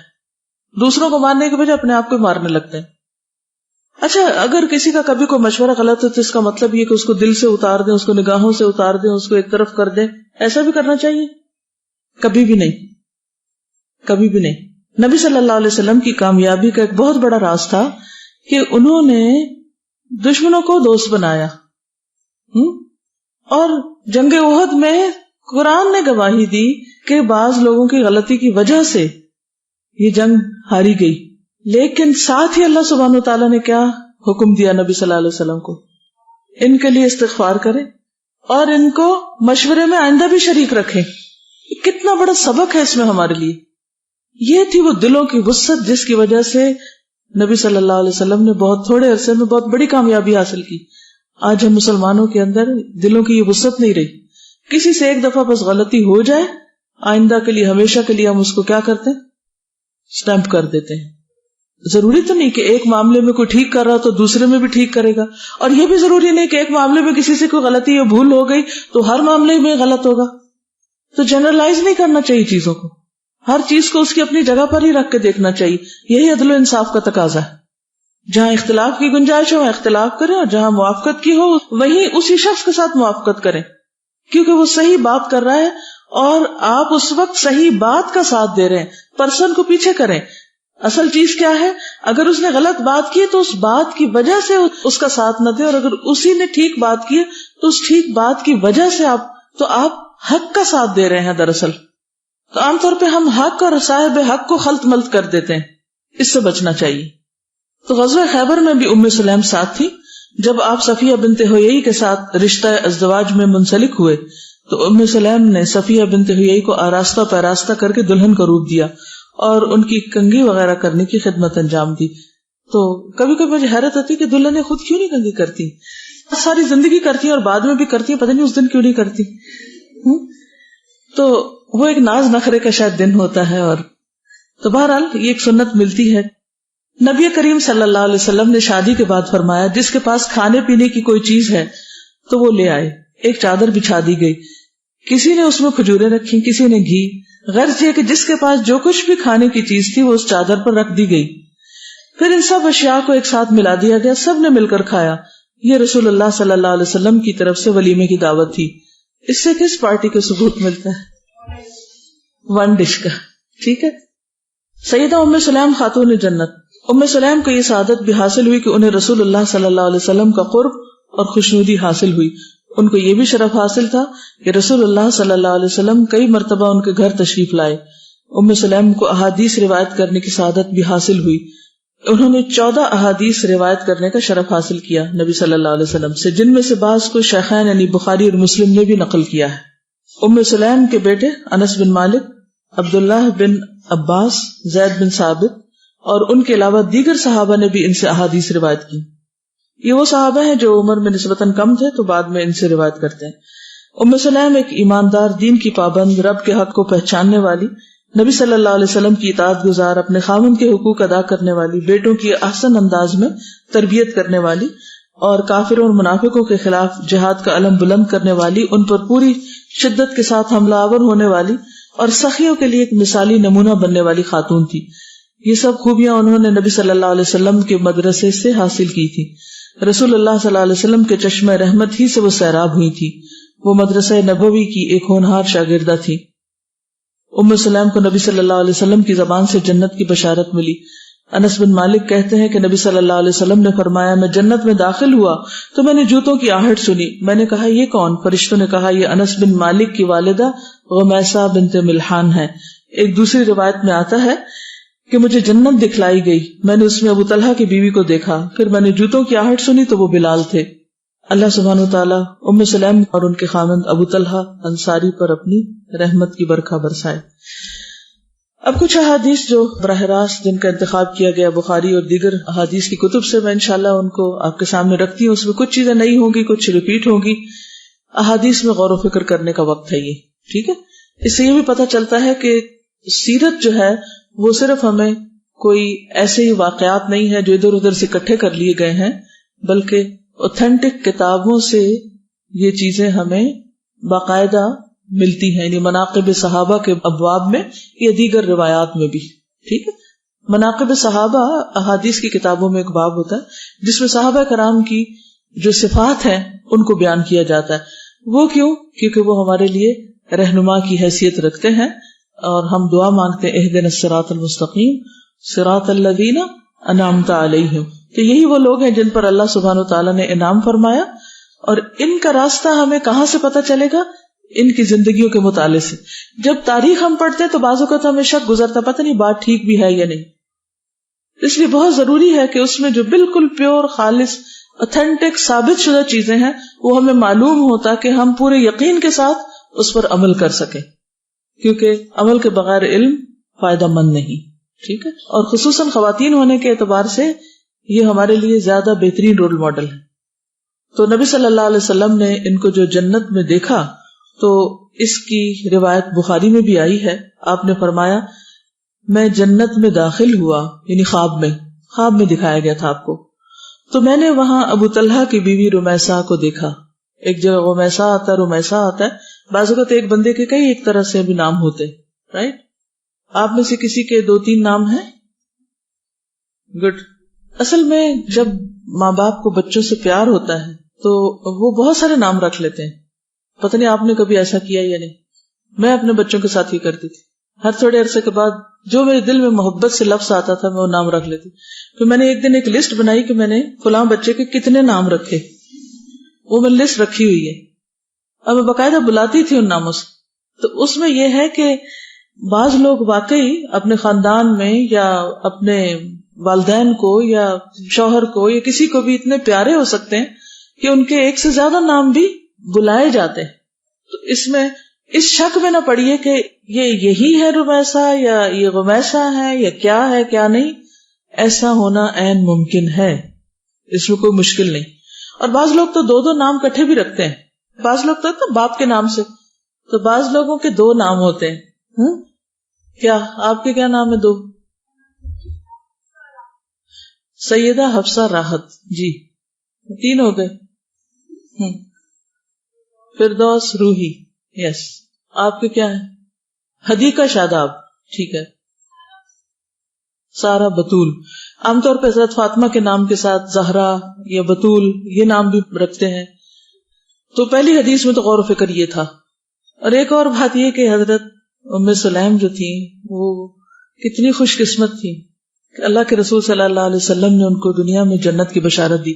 ہم عشرہ مبشرہ مردوں کے بارے میں تو جانتے ہیں لیکن خواتین کے بارے میں نہیں جانتے کہ کون کون سی خواتین کو زندگی میں جنت کی بشارت ملی. ٹھیک ہے. کسی اور خاتون کا نام معلوم ہے؟ جی. ام رومان، حضرت خدیجہ، حضرت فاطمہ، حضرت آسیہ. ٹھیک ہے. پھر اب یہ جب بچہ فوت ہو گیا تو انہوں نے خود ہی بچے کو نہلایا دھلایا اور چادر ڈال کے کونے میں گھر کے رکھ دیا, خود ہی نہلا لیا. ہمارے یہاں تو جن کے یہاں فوتگی ہو جاتی ہے ان کے ہاتھ پاؤں پھول جاتے ہیں, وہ خود نہیں نہلاتے, اور باہر سے کوئی آئے تو بعض اوقات خود ایک طرف ہو کے بیٹھ جاتے ہیں ڈر کے, حالانکہ وہ آپ کا زیادہ پیارا ہے بنسبت کسی اور کے. تو جب کوئی عزیز قریب فوت ہو تو کیا کرنا چاہیے؟ خود شریک ہونا چاہیے. اس میں بڑے فائدے ہیں, ایک روحانی سکون بھی ملتا ہے, تسلی بھی ہوتی ہے کہ ہم نے خود اپنے ہاتھوں سے کام کیا, عبرت بھی ہوتی ہے کہ کل تک یہ زندہ ہمارے ساتھ تھا, آج اس کو کیا ہو گیا کہ یہ بولتا نہیں, یہ سنتا نہیں. تو بہت غور و فکر کا موقع بھی ملتا ہے, اور وہ نقشہ وہ منظر کبھی بھولتا ہی نہیں. ٹھیک ہے نا. لیکن اس میں آپ دیکھیں کیا بہادری تھی ان کی. ایک ماں جب بچہ پیدا ہوتا ہے تو کچھ دن تو کوئی اور نہلا بھی دیتا ہے, پھر خود ہی نہلاتی ہے نا ماں. تو وہ ایک عرصہ گزرا ہوگا, روز نہلاتی ہوں گی, وہ بچہ آگے سے کبھی روتا ہے, کبھی ہنستا ہے, کبھی ہاتھ پاؤں مارتا ہے, کبھی بھاگنے کی کوشش کرتا ہے. اور نہلاتے ہوئے بچوں کو بہت کچھ سکھایا بھی جا سکتا ہے. بہترین کلاس ہوتی ہے نہلاتے وقت, کیونکہ اس وقت وہ کہیں بھاگ نہیں سکتے نا, چھوٹے سے واش روم کے اندر آپ ان کو پکڑ کے کھڑے ہوتے ہیں, ٹب میں یا کہیں بھی. جو باتیں آپ کہیں اور نہیں کہہ سکتے وہ وہاں ان کو سمجھا سکتے ہیں. ٹھیک ہے نا. تو یہ بھی ماں کی ایک تربیت ہے, لیکن یہاں ان کا حوصلہ آپ دیکھیے. پھر ابو طلحہ جب واپس آئے اور کہنے لگے بیٹے کا کیا حال ہے, تو کہنے لگی جب سے بیمار ہوا ہے اس وقت سے اب زیادہ سکون میں ہے. یہ صحیح مسلم کے الفاظ ہیں. فلما رجع ابو طلحہ قال ما فعل ابنی قالت ام سلیم هو اسکن مما کان. وہ زیادہ سکون میں اس سے جس میں وہ پہلے تھا. کتنا اچھا جواب ہے. ایک اور روایت میں آتا ہے, صحیح بخاری کی ہے, ابو طلحہ تشریف لائے, پوچھا کہ بچے کی طبیعت کیسی ہے. ام سلیم نے کہا اسے سکون مل گیا ہے, سکون میں آ گیا ہے, مجھے امید ہے کہ وہ راحت پا چکا ہے. ابو طلحہ نے سمجھا کہ ٹھیک ہی راحت پائی ہوگی, اور اس میں کوئی جھوٹ تو نہیں تھا. ذرا بچے تو ان کا تو حساب نہیں ہے. ایک اور روایت صحیح بھی پتہ چلتا ہے کہ جب ابو طلحہ گھر آئے تو ان کے ساتھ کچھ مہمان بھی آئے تھے. انہوں نے نہ صرف یہ کہ ابو طلحہ کو کھانا دیا, مہمانوں کو بھی سرو کیا. مسند احمد کی روایت میں آتا ہے کہ جب ابو طلحہ واپس آئے تو ان کے ساتھ مسجد سے کچھ اور لوگ بھی آئے. ابو طلحہ نے بچے کے بارے میں پوچھا تو کہنے لگی پہلے سے بہتر ہے. پھر انہوں نے ان کے سامنے رات کا کھانا لا کے رکھا. سب لوگوں نے کھانا کھایا. وہ لوگ چلے گئے تو وہ ان کاموں میں لگ گئی جو عورتوں کے کرنے کے ہوتے ہیں, مثلا کھانا سمیٹنا, کچن سمیٹنا, دیگر کام کاج. پھر اس کے بعد صحیح مسلم کی روایت میں آتا ہے پھر ام سلیم نے, یعنی کھانا وانا دے کے سب سمیٹ کے, پھر ام سلیم نے ان کے لیے یعنی شوہر کے لیے اچھی طرح بناؤ سنگھار کیا جیسا اس سے پہلے کبھی نہ کیا تھا. ثم تصنعت له احسن ما كان تصنع قبل ذلك. کسی بھی عورت کے لیے اپنے جذبات پہ قابو پا کے نارمل رہ کے زندگی کے کاموں کو چلانا سارے غموں اور دکھوں کے ساتھ, یہ بہت بڑی اچیومنٹ ہے, بہت زبردست کردار ہے. آج آپ دیکھیں آج کے دور میں کوئی چھوٹا سا بھی نقصان ہوتا ہے نا, کوئی چھوٹا سا حادثہ زندگی میں ہو جاتا ہے, کوئی چھوٹی سی خبر ہمیں مل جاتی ہے کہیں سے, اس کے بعد ہمارے دل کا عالم کیا ہوتا ہے, سارے کام کاج چھوڑ کے بیٹھ جاتے ہیں ہم, ہے یا نہیں. مثلاً اگر آپ ہاسٹل میں رہ رہے ہیں اور آپ کو پتا چلے کہ فلاں رشتے دار کی شادی اور سارا گھرانہ جا رہا ہے, آپ کے دل کا حال کیا ہوگا؟ کتنی توجہ سے سبق پڑھیں گے, سنیں گے؟ نہیں کر سکیں گے. کیوں؟ کیونکہ ہم نے سیکھا ہی نہیں کہ جذبات پہ قابو کیسے پاتے ہیں. اور بعض اوقات ہم جب اپنی منمانی کرنا چاہتے ہیں تو ہم کیا کہتے ہیں, یہ تو تصنع ہے. کیا جذبات پہ قابو پانا تصنع ہے؟ اور سچ صرف یہی ہے کہ ہم جو دل میں وہ منہ سے بولے چلے جائیں, چاہے غصہ ہے, چاہے نفرت ہے, چاہے محبت ہے, اور صرف باتیں کیے چلے جائیں, یہ سچ ہوگا. اور ایسے سچ کا نتیجہ کیا ہوگا؟ یعنی اگر آپ ہر وقت وہ کہنے لگے جو آپ کے دل میں ہے, یہ کہہ کے کہ مجھے تو سچ بولنا چاہیے اور وہی کہنا چاہیے جو میرے دل میں ہے, ورنہ تو میں جھوٹ کہہ رہی ہوں, تو کیا یہ جھوٹ ہوگا؟ کیا کہتے ہیں آپ اس کے بارے میں؟ بولے. ہمارے ہاں کہا جاتا ہے نا اس قسم کے ایٹیٹیوڈ کے بہت اسٹریٹ فارورڈ ہے یہ, اور دل میں کچھ نہیں رکھتی. دل اور ہاں بالکل, وہ دل میں کچھ نہیں رکھتی. تو کیا ہر وہ چیز جو دل میں وہ نکال دینی چاہیے باہر؟ کیا یہ عقل مندی ہے؟ جی بالکل. اس کا یہ مطلب نہیں ان کے دل میں غم نہیں ہوگا یا انہوں نے، لیکن دل کو ہر وقت اپنے اوپر مسلط نہیں ہونے دینا چاہیے، ٹھیک ہے نا، اس کو کنٹرول کرنا آنا چاہیے. جی یہ بتایا ناؤ سنگھار کیا تو میں یہی سوچ رہی تھی کہ لازم بات ہے وہ غم تو ان کو فیل ہو رہا تھا نا، تو جب ہمارے دل میں ہوتی ہے بات کہ دوسروں کو انہوں نے ایکسٹرا کیا تاکہ جو ہے وہ بالکل اس کا پتہ ہی نہ چلے کہ ایسا غم ہو. ایک اور سچویشن ایسی ہوتی ہے کہ بعض اوقات جیسے شوہر سے ناراضگی ہو گئی، کسی بات پہ موڈ آف ہو گیا آپ کا.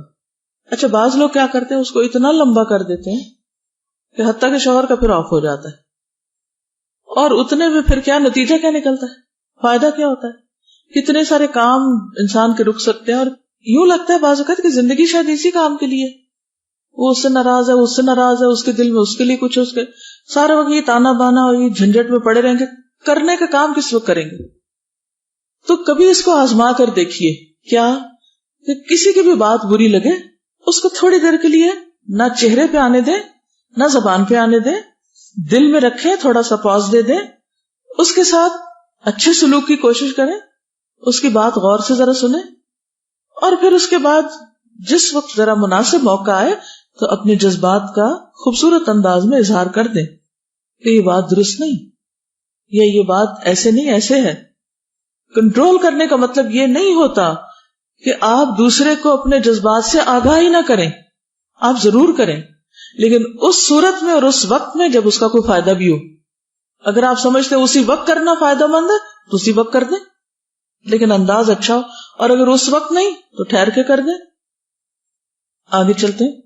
انس کہتے ہیں کہ ام سلیم نے ان کے سامنے یعنی ابو طلحہ کے سامنے رات کا کھانا رکھا، انہوں نے کھانا کھایا، ام سلیم نے پھر بناؤ سنگھار کیا. ابو طلحہ اپنے بستر پر سر رکھ کر لیٹ گئے. وہ کہتی ہیں کہ میں کھڑی ہو گئی، خوشبو لگا کر آئی اور ان کے ساتھ لیٹ گئی. جب انہیں خوشبو کی مہک پہنچی تو انہیں وہی خواہش پیدا ہوئی جو ہر مرد کو اپنی بیوی سے ہوتی. یعنی آپ انداز دیکھیے کتنا خوبصورت. یہ سب بیٹا روایت کر رہا ہے. پھر انس بن مالک کہتے ہیں ابو طلحہ کہیں باہر گئے ہوئے تھے، بچے کا انتقال ہو گیا، واپس آئے، پوچھا بچہ کیسا ہے. بیوی نے کہا پہلے سے زیادہ سکون میں ہے. پھر انہوں نے کھانا لا کے رکھا، ابو طلحہ نے کھانا کھایا، اور پھر انہوں نے یعنی کہ جو بھی میک اپ وغیرہ کیا، اور اس کے بعد جب وہ فارغ ہوئے تو کہنے لگی یعنی سارے مرحلوں کے بعد کہ آپ بچے کو دفن کر دیں.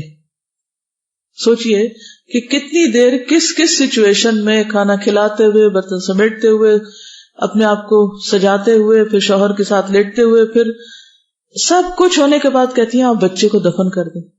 اتنی دیر اتنے قریبی رشتے کے فوت ہونے کا غم اپنے اندر سمیٹ کے رکھا. یہ جب ایمان ہوتا ہے نا انسان کے اندر تو یہ سارے مرحلے بہت آسان ہو جاتے ہیں. جذبات کو کنٹرول کرنا بھی اور احسن طریقے سے بات کرنا بھی. یہ صحیح بخاری کی روایت. پھر ہوا یہ کہ انس کہتے ہیں ام سلیم کہنے لگی کہ اپنے بیٹے کے معاملے میں اللہ سے اجر کی امید رکھیے. پہلے تو انہوں نے کہا نا کہ اگر کوئی امانت واپس لے لے، تو ابو طلحہ تھوڑا غصے میں آ گئے اس وقت کہ یہ کیا تم نے بتایا کیوں نہیں. سارا بیٹا فوت ہوا تھا اور ان کو پیار بھی بہت تھا، تو وہ ایک دم ریئیکشن میں آ گئے. تو کہنے لگے تم نے مجھے بتایا کیوں نہیں، یہاں تک کہ جب میں آلودہ ہو گیا تو پھر تم نے مجھے بیٹے کی خبر دی. پھر ابو طلحہ چلے یہاں تک کہ رسول اللہ صلی اللہ علیہ وسلم کی خدمت میں آئے. انہوں نے آ کے پھر بتایا کہ میرے ساتھ یہ ہوا ہے، اور آپ کو اس چیز کی خبر دی. تو رسول اللہ صلی اللہ علیہ وسلم نے فرمایا اللہ تمہاری گزری رات میں تم دونوں کو برکت عطا فرمائے، یعنی تمہیں اس کا بہترین نعم البدل عطا فرمائے، یعنی اور اولاد عطا فرمائے. یہ صحیح مسلم کی روایت ہے. یہاں پر آپ کچھ کہنا چاہیں کہ عموماً پتہ کیا ہوتا ہے، ایک عورت جو ہوتی ہے یا بیوی جو ہوتی ہے نا، اس کو بہت ساری چیزیں سہنی پڑتی ہیں. ادھر اولاد کی باتیں، ادھر شوہر کی، ادھر سسرال کی، ادھر اس کی، ادھر اس کی. تو اگر عورت ایموشنلی اسٹرانگ نہیں تو وہ سروائیو نہیں کر سکتی، پھر وہ کچھ کر نہیں سکتی زندگی میں. تو ادھر ڈپریشن کے مریض ہو کے پڑ جائے گی، ادھر نروس بریک ڈاؤن ہو جائے گا. پھر اس نے کرنا کیا ہے؟ تو اگر آپ واقعی عبادت گزار ہونا چاہتی ہیں، روزے دار ہونا چاہتی ہیں، دین کی خدمت گار ہونا چاہتی ہیں، تو آپ کو ایموشنلی اسٹرانگ ہونا ہوگا. ورنہ دل آپ پہ غالب آ جائے گا، ایموشنز آپ پہ غالب آ جائیں گے اور آپ بس پڑ جائیں گی. اور اگر آپ پڑ گئی نا تو سب منصوبے دھرے کے دھرے رہ جائیں گے، سارے خواب بکھر جائیں گے، کوئی کام زندگی میں نہیں ہوگا. کیا ان کو بچے کا صدمہ نہیں تھا؟ اب جھگڑا کہاں سے شروع ہوتا ہے؟ ان کو بھی بچے کا صدمہ ہوگا. انہوں نے اتنا حسن سلوک کیا کہ حتیٰ یہ نہیں ایک شور مچا دیا کہ یہ ہو گیا وہ ہو گیا، خود ہی کفن دیا، اس کو نہلایا دھلایا رکھا، صبر کیا، کھانا دیا، تیار ہوئی، سارا کچھ کیا. اس کے بعد جب شوہر کو بتایا اور اتنے اچھے انداز میں بتایا پھر بھی شوہر ناراض ہوئے تو اس پر وہ یہ نہیں کہ وہاں پھٹ جائیں اور کہیں کہ دیکھو میں اس وقت سے تمہاری خاطرداری میں لگی ہوئی ہوں اور تم اب الٹا مجھے پہ ناراض ہو رہے ہو.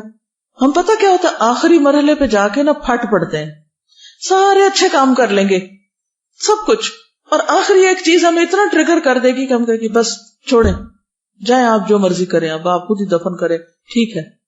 وہاں لڑائی ہو سکتی تھی لیکن نہیں لڑی، اس چیز کو بھی برداشت کیا. یہی برداشت کا وقت ہوتا ہے کہ جب آپ حسن سلوک کرتے جائیں کرتے جائیں کرتے جائیں اور آخر میں آپ کو آپ کے حسن سلوک کا الٹی چپیٹ پڑے. آپ اچھا کر رہے ہیں اور لوگ اس کو آپ کے خلاف استعمال کریں، پھر دیکھیں آپ کیا کرتے ہیں. یہاں آپ کا ٹیسٹ ہے. جی آپ کچھ کہیں؟ جی میں سوچ رہی تھی کہ کتنے زیادہ حقوق ادا کرنے والی تھی. سب سے پہلے شوہر کی غیر موجودگی میں بیمار بچے کی عادت کرتی رہی. ہم میں سے کوئی ہو تو کہے کہ جی چھوڑ کے اپنی ذمہ داری چلے گئے ہیں اور میں نے اکیلے مطلب اس کو دیکھ رہی ہوں بیماری کی حالت میں. پھر وہ فوت ہوا، وہ اس وقت بھی اکیلی تھی. پھر اس بچے کا حق ادا کیا، آخری حق ادا کیا کہ اس کو غسل کروایا. پھر یہ ہے کہ مہمان جو آئے ان کے حقوق ادا کیے، انہیں کھانا کھلایا، برتن سمیٹے. پھر شوہر کا حق ادا کیا. اور مطلب یہ حکمت ان کے اندر نظر آ رہی ہے کہ انہوں نے ٹائم مینجمنٹ بھی کی کہ کس وقت شوہر سے بات کرنی ہے.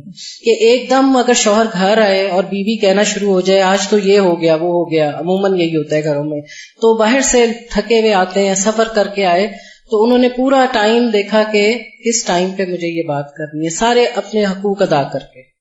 اور پھر اتنا کچھ کرنے کے بعد جب ناراضگی سنی تو کوئی ری ایکشن نہیں شو کیا، اس کو سہ گئی. کیونکہ ہم اتنا کام کر لیں نا پھر ہم کیا ایکسپیکٹ کرتے ہیں اب ہماری تعریفوں کے پل باندھے جائیں، اب تو ہمارے اس کا اشتہار دیا جائے کہ کتنی اچھی بیوی ہے. نہیں، اس کا بھی وقت آ جائے گا کسی وقت، ابھی کام کرتے جائیں آپ. جی آپ. اصل میں ہم جس طرح کے دور سے گزر رہے ہیں اور جو ہمارے جذبات، اس میں ہمیں یہ مثال سمجھنا بہت مشکل لگ رہا، اور یعنی یقین نہیں آتا کہ ایسے بھی کوئی کر سکتا ہے. کچھ عرصہ پہلے کی بات ہے کہ ام سلیم کا یہی واقعہ گھر میں امی کے ساتھ کوئی ذکر ہوا اس کے اوپر کہ کتنا مشکل، یہ کیسے انہوں نے کر لیا. یہ تو میری والدہ نے بتایا کہ میری ایک تائی کے بارے میں کہ ان کا ایک بیٹا تھا، اسی طرح وہ فوت ہوا، اور میرے جو تایا تھے وہ آؤٹ آف اسٹیشن ہوتے تھے اور کبھی ویکینڈ پہ، کبھی مہینے میں ایک دفعہ یا 15 دن کے بعد آتے تھے. تو انہوں نے کہا کہ اس طرح ان کا ایک بیٹا بیمار تھا اور ایک بڑا بیٹا بھی تھا، اور یہ بچہ چھوٹا کچھ عرصہ پہلے پیدا ہوا تھا اور اس کے بعد سے بیماری مستقل تھا، تو وہ فوت ہو گیا. اس دن ان کے ہسبینڈ نے واپس آنا تھا، تو انہوں نے اپنے بڑے والے بیٹے سے کہا کہ کسی کو یہ بات ابھی بتانے کی ضرورت نہیں ہے کہ بچہ فوت ہو گیا ہے. اور انہوں نے اس کو اچھی طرح لپیٹ کے اور بستر پر بالکل ایسے رکھ دیا جیسے وہ سویا ہوا ہے. اور جب ان کے ہسبینڈ واپس آئے اور ظاہر ہے کہ پوچھا کہ یہی بالکل بات کہ بچہ کیسا، تو انہوں نے کہا کہ بچہ ٹھیک ہے.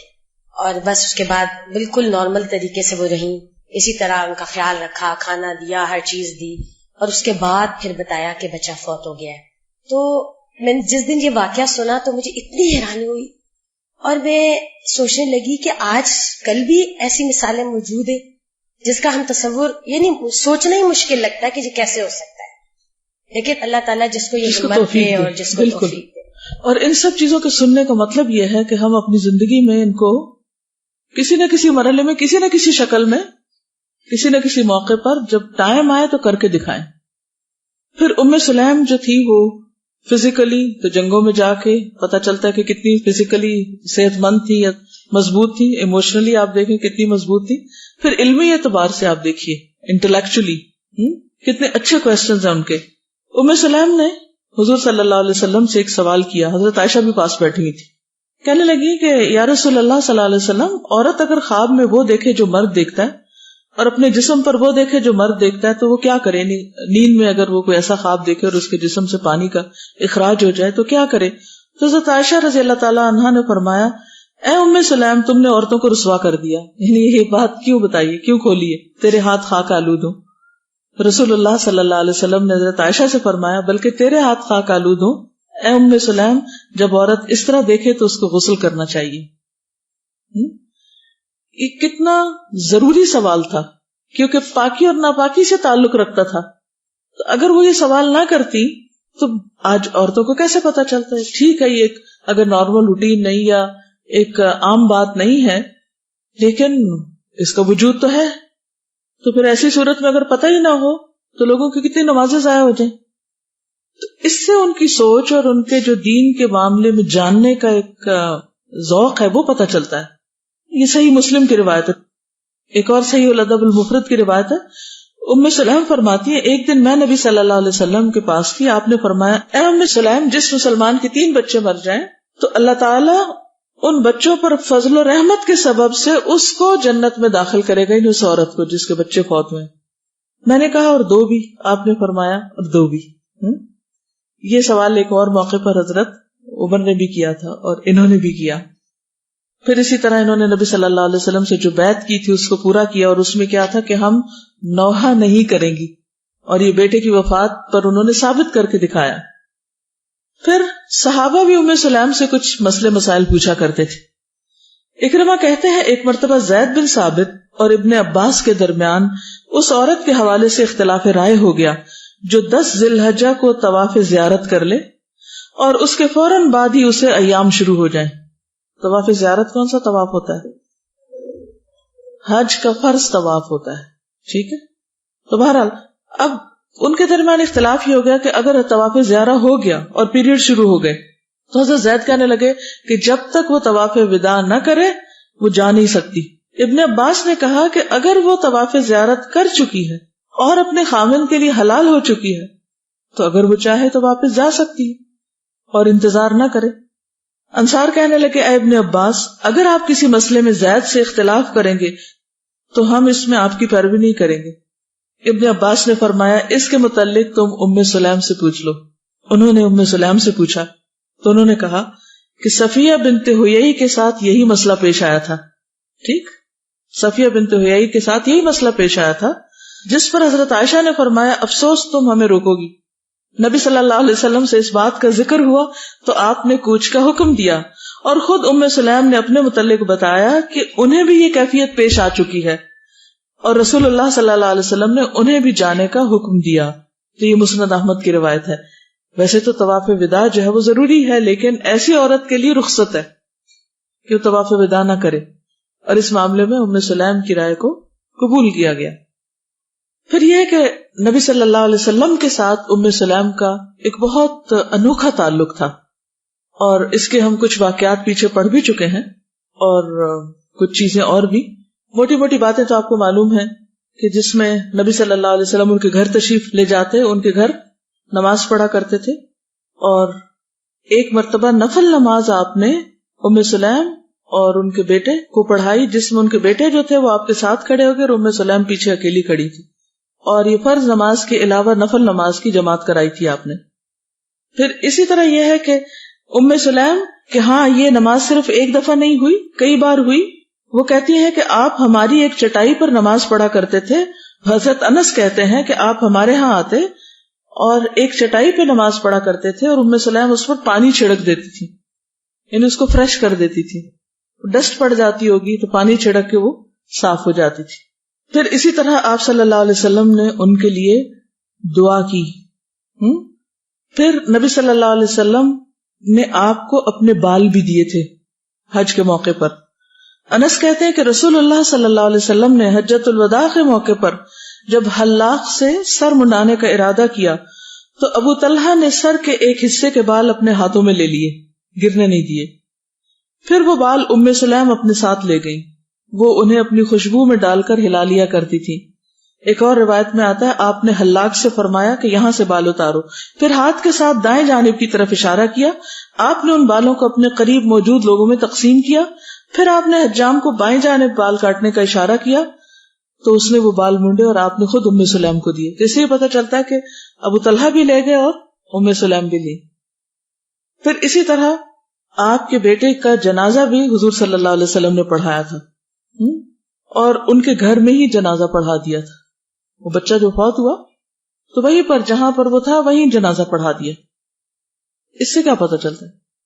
خصوصی تعلق کا پتہ چلتا ہے نا, کہ ان کے گھر تشریف لے گئے اور وہیں پر اس بچے کا جنازہ پڑھا دیا. یہ صحیح مسلم کی روایت. پھر اسی طرح ان کا نبی صلی اللہ علیہ وسلم کو اپنے کھجوروں کے درخت دینا، یہ بھی ایک خاص واقعہ ان کے بارے میں ملتا ہے. انس بن مالک کہتے ہیں کہ جب مہاجرین مکہ سے مدینہ آئے تو ان کے پاس کوئی چیز نہیں تھی، خالی ہاتھ تھے.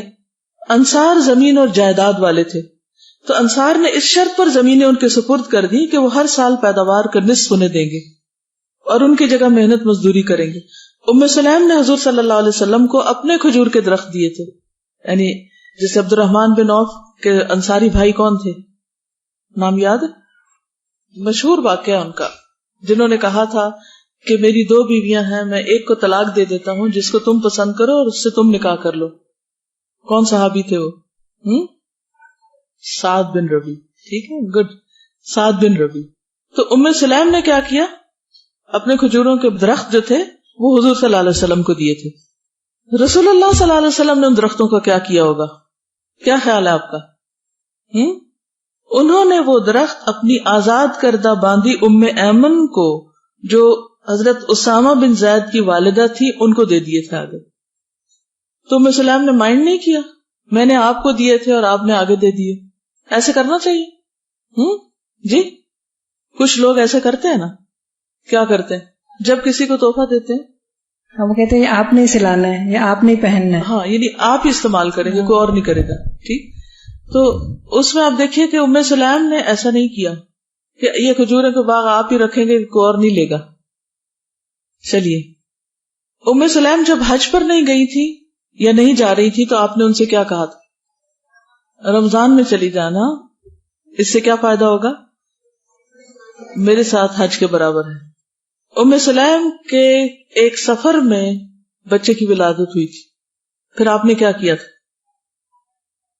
جانے سے پہلے تکلیف شروع ہوئی تھی، ابو طلحہ رکنے لگے تھے تو انہوں نے دعا کی اور وہ ٹھیک ہو گئی. پھر سفر سے واپسی پہ آ کے بچہ پیدا ہوا تو آپ نے تحنیک کی تھی اس بچے کی. حضرت ام سلیم جو تھی وہ حضرت ام سلمہ کے گھر کے پاس رہتی تھی، ان کے پڑوس میں تھی. گھر کیا ایک ایک کمرہ تھا تو اس کے قریب تھی.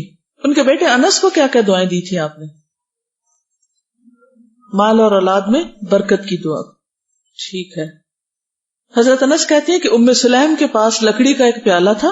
انہوں نے کہا میں نے اس میں رسول اللہ صلی اللہ علیہ وسلم کو ہر قسم کا مشروب پلایا ہے، پانی، شہد، دودھ، نبیذ. یہ 4 طرح کے ڈرنکس تھے اور اسی 4 قسم کی نہریں ہوں گی نا جنت میں بھی. تو کہتے ہیں کہ 4 میں نے پلائے ہیں آپ کو، پانی بھی، شہد بھی، دودھ بھی اور نبیذ بھی. نبیذ کیا ہوتا ہے؟ جیسے انگوروں کو یا کھجور کو بھگو کے رکھ دیتے ہیں اور اس کا ڈرنک بنایا جاتا ہے، شربت کہہ لیجیے. جب شراب حرام ہوئی تھی تو ابو طلحہ نے کیا کیا تھا؟ ان کے پاس نئی کھیپ آئی تھی اس وقت، کیونکہ امیر ترین لوگوں میں سے تھے اور ان کے پاس نیا سٹاک آیا تھا.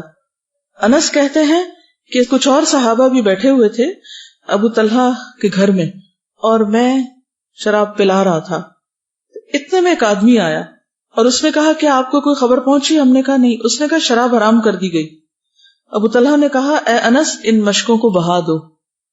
اس آدمی کی خبر کے بعد نہ انہوں نے شراب پی، نہ انہوں نے شراب کے بارے میں پوچھا، کبھی ذکر بھی نہیں کیا. پھر ایک روایت میں ہے کہ انہوں نے یہ سن کر یہ نہیں کہا ٹھہرو پہلے تحقیق کر لیں، آج تو ختم کرو پھر اگلی دفعہ نہیں پیئیں گے. ہیں انس کہنے لگے ابو طلحہ نے کہا تمہاری برتن میں جتنی شراب ہے سب ڈیل دو. اللہ کی قسم اس کے بعد وہ کبھی اس کے قریب بھی نہ گئے. یہ صحیح مسلم کی روایت ہے. حالت مرض میں اللہ سے ڈرنے والے تھے، تقوی کرنے والے. عبید اللہ کہتے ہیں ایک مرتبہ وہ ابو طلحہ کے پاس ان کی عیادت کے لیے گئے. وہاں سہل بن حنیف بھی آئے ہوئے تھے. اسی دوران ابو طلحہ نے ایک آدمی کو بلایا جس نے ان کے حکم پر ان کے نیچے بچھی ہوئی چادر نکال لی. مریض کے لیے اس کے بستر کی چادر چینج کرنا کتنا مشکل کام ہوتا ہے. تو سہل نے وجہ پوچھی. انہوں نے کہا اس پر تصویریں ہیں اور رسول اللہ صلی اللہ علیہ وسلم نے اس کے متعلق جو فرمایا ہے وہ آپ جانتے ہیں.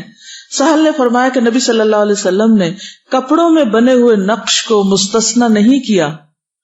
انہوں نے کہا کیوں نہیں، لیکن میرے دل کو یہی بات اچھی لگتی ہے کہ سرے سے کوئی تصویر نہ ہو. تو اس سے کیا پتہ چلتا ہے کہ بیڈ شیٹ پر بھی اگر تصویریں ہوں، جیسے عام طور پہ لوگ بچوں کے جو لحاف اور بستر اور سب کچھ جو بناتے ہیں وہ ایسے کپڑے کے بناتے ہیں جس پر کارٹون وغیرہ بنے ہوتے ہیں، یا ان کے بیگز یا ان کی شرٹس. آپ یقین کریں کہ بعض اوقات بازار میں بغیر تصویروں یا کارٹون کے شرٹ بچوں کی ملنا مشکل ہوتی، کانسیپٹ ہی نہیں. بیگ خریدتے ہیں اسکول کے تو ان کے اوپر وحشی قسم کی تصویریں بنی ہوتی ہیں. تو میں سوچتی ہوں کہ بچے ہر وقت مسخ شدہ چیزیں دیکھتے ہیں تو پھر ان کی ذہنیتیں کیا ہوگی. ہم بچوں کی فطرت کو مسخ کر رہے ہیں، فضول قسم کی تصویریں ان کو دکھا دکھا کے ہر وقت. میں یہی سوچتی ہوں کہ جو بچے ایسے بستر میں سوتے ہیں جس بستر پہ تصویریں ہوں تو وہاں تو رحمت کے فرشتے نہیں آتے ہوں گے، تو وہ خواب میں کیا دیکھتے رہتے ہوں گے؟ کیا دیکھتے ہیں خوابوں میں؟ پھر بچے شیطانوں کو ہی دیکھتے ہوں گے. پھر وہ ڈرتے ہیں، پھر بعضوں کا سوتے سوتے چیختے ہیں. تو فرشتوں کو تو ہم نے خود ہی آؤٹ کر دیا نا. ملا کیا؟ پایا کیا؟ ہم نے حاصل کیا ہوا؟ ایک چھوٹا سا دل کا بہلاوا کہ جی اب یہ چیز ان ہے یا یہ ٹرینڈ ہے، اور اس کے بغیر تو ہم پھر دوسروں کے بیچ میں شامل ہی نہیں ہوتے. اب ہوتا کیا ہے، بچے جاتے ہیں اسکول سے وہ اوٹ پٹانگ قسم کی تصویروں والے بیگوں کے ساتھ، جب اس میں سے وہ نکالتے ہیں کاپی تو اس کے اوپر بھی وہی فضولیات ہوتی ہیں، جب وہ پینسل کیس نکالتے ہیں تو اس کے اوپر بھی یہی لغویات. اب کیا ہے، وہ اسی کے بیچ میں بیٹھا ہوا ہے اور اسی کے بیچ میں الجھا ہوا ہے. اس کی سوچ کیا ہوگی، اس کا تخیل کیا ہوگا، اس کی امیجنیشن کیا ہوگا. یہ دشمن کے ایسے وار ہیں جن کو ہم سمجھتے بھی نہیں.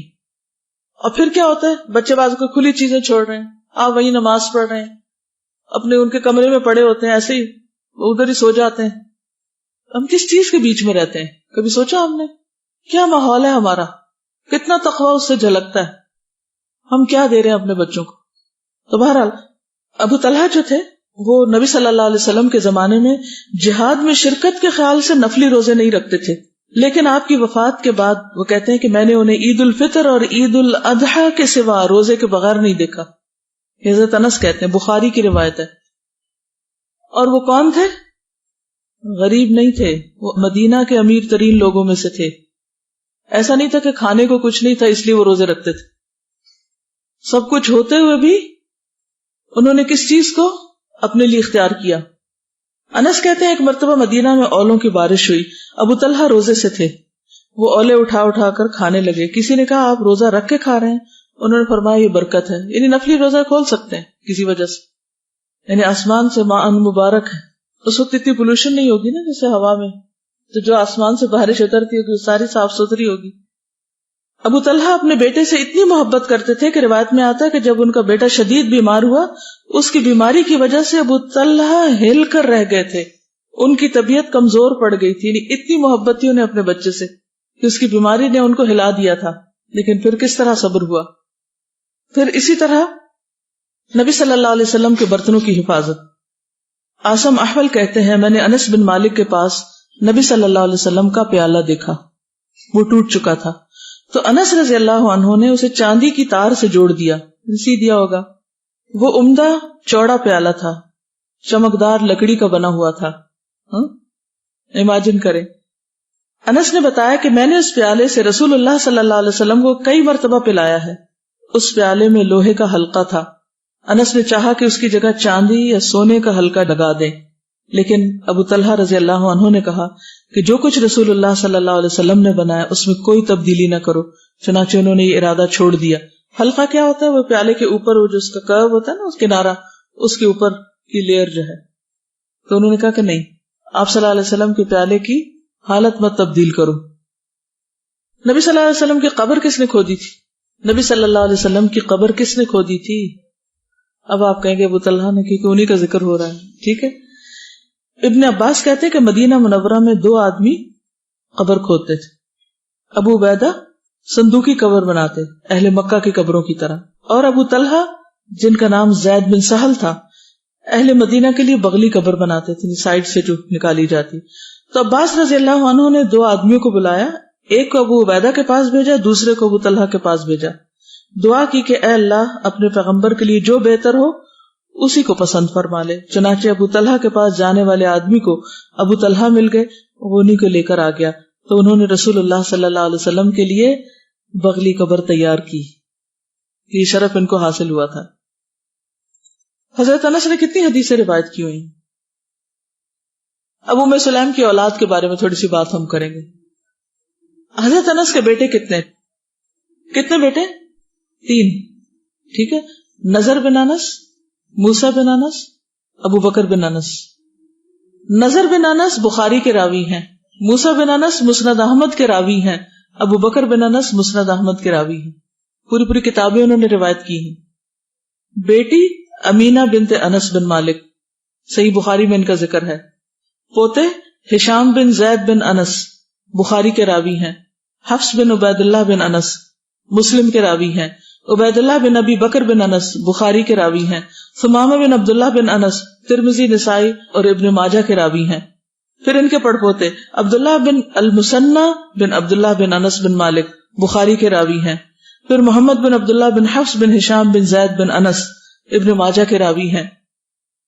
شاید آپ کو پتہ ہی نہیں کہ کتاب روایت کرنے کا مطلب کیا ہے. کچھ پتہ؟ جیسے حدیثیں پہلے روایت ہوتی تھی نا، جب احادیث کتابوں میں کمپائل ہو گئی تو پھر کیا ہوتا تھا؟ پوری کتاب روایت ہوتی تھی. ایسے ہی کتاب کہیں سے کوئی اٹھا کے نہیں لے آتا تھا. اب تو چھپ گئی ہے نا کتابیں، تو ہم کہیں سے بھی خرید لیتے ہیں. تو پہلے اس طرح نہیں ہوتا تھا. پہلے کتابیں باقاعدہ روایت کر کے آگے دی جاتی تھی. تو اس سے کیا پتہ چلتا ہے کہ ان کی نسلوں میں علم والے اور علم کی حفاظت کرنے والے اور اسے اگلی نسلوں تک پہنچانے والے پیدا ہوئے. برا بن مالک جو تھے، ان کے بارے میں حضور صلی اللہ علیہ وسلم نے کیا فرمایا تھا؟ کچھ یاد ہے آپ کو؟ ایک مرتبہ وہ قریب سے گزرے تھے تو آپ نے فرمایا، بہت سے پراگندہ حال، غبار سے اٹے ہوئے، بوسیدہ چادروں والے، جن کی کوئی پرواہ نہیں کی جاتی، لیکن اگر وہ کسی چیز پر اللہ کی قسم کھا بیٹھیں تو اللہ ان کی قسم کو سچا کر دے. اور برا بن مالک انہی میں سے ہے. ٹھیک ہے.